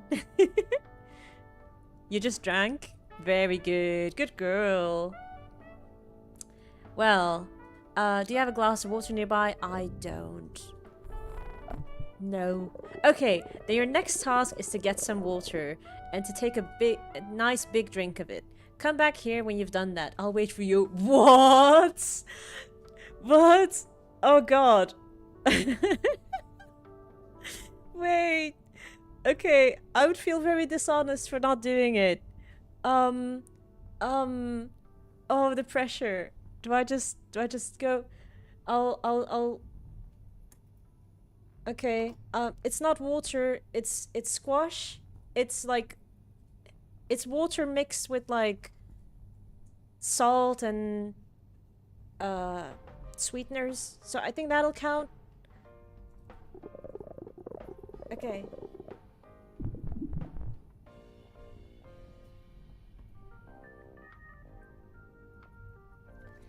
You're getting this game for Clark? You're not even joking? Hell yeah. You need Clark in your life. Unironically, it has a lot of water. That counts. Yeah, yeah. Now that you have something to keep you hydrated, tell me, have you taken all the medication that you need to take today? I don't have any, luckily. I don't take any medication. Alright, moving right along then. Are you in physical pain? No.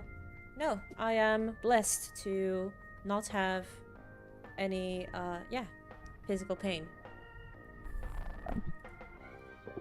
I'm glad to hear that. Even though things may be tough, you might consider taking a moment to be thankful before we continue. If you haven't had a lot of sleep recently, or if the last sleep you had was low quality, you may benefit from taking a nap, or trying to go to bed. Nightmares, unfamiliar environments, worries, and the use of mind-altering substances, including alcohol shortly before bedtime, can also negatively impact sleep. Oh, who drinks alcohol on New Year's Eve, for example? Definitely not me. What's alcohol? Haven't heard of her. How many hours have you slept in the last 24? Most people need between 8 and 9 hours of good quality sleep. I'm well rested. I love my sleep. I am well rested and ready for the next question. I love this checklist. Honestly, whenever I feel down, I might just come and talk to Clark, just to make me feel better. You slept 4, you will go in a corner. Yeah, time out for you. Nap time. Next question. Is there something about your environment that is distressing you or uncomfortable? Or perhaps you are around people that make you feel uncomfortable? I'm alright. You literally just got the game. Hell yeah. You need Clark. Excellent. We are through your most basic physical needs. There are many more needs a person can have beyond their physical needs, and every human should be able to have them all met. If you've reached this point, it means that your discomfort is coming from something other than a physical need, but those needs are still valid and real. Here are some other ideas about the unmet needs that might be causing you discomfort. Safety, I want to matter, I want my own course, or thanks. Thank you, Clark. I hope this was of some help. Love you, Clark. Oh my god. Wait. Oh my god. We love Clark. You cutie. So a therapist within a game? Exactly. I mean, like I said before, the game does touch on deeper, darker topics, so if you're not really in that right headspace, it might trigger you. And yeah, you might find, oh my god, that blinking. You might find that you need someone to check in on you. And even if it's in the form of Clark, right here, yeah, I think this is great.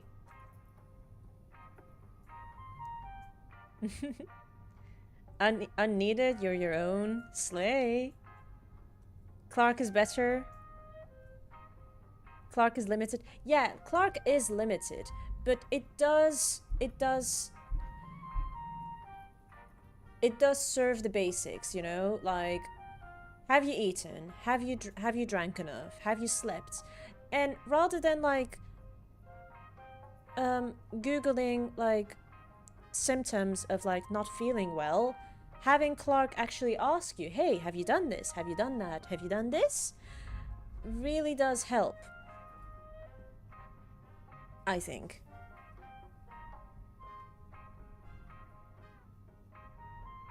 Yeah, okay, I see your point, Anthony. Clark is limited and you are infinite. We are all infinite. We are energies. To make it more philosophical, you know, we are all energies, and we never burn out. We never, you know, disappear. We simply transform.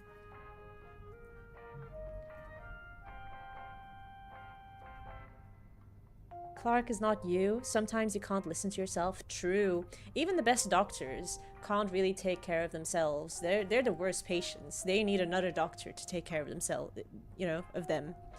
So yeah.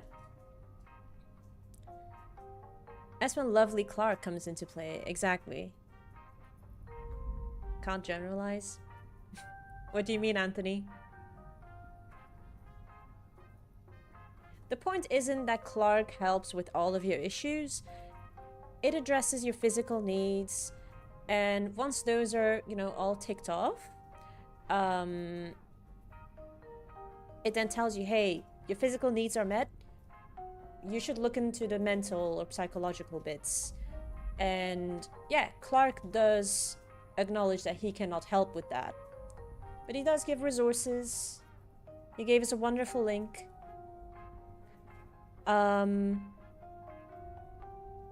You know, that we can have a look at with local resources, which is, you know, very useful, because whenever I find these games that touch on heavy topics, they will only provide resources for US-based help, which doesn't really help anyone in Europe or Asia or Africa, you know?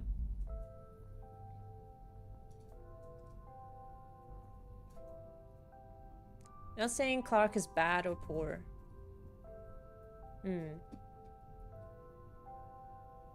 It's a game, but to be fair, as Hino said, having this kind of aftercare after the deep game is really, really nice. Yeah, I think this is a very nice touch, and honestly, big smoochies to to the developers of this gorgeous, gorgeous, gorgeous game. It felt like a very nice hug, very nice way of slowing down, and yeah, sniffing the flowers through, you know, the form of this game. Anyhow, thank you all so much for watching, and I will see you all in the next stream. Have a great weekend and a great night. Bye bye.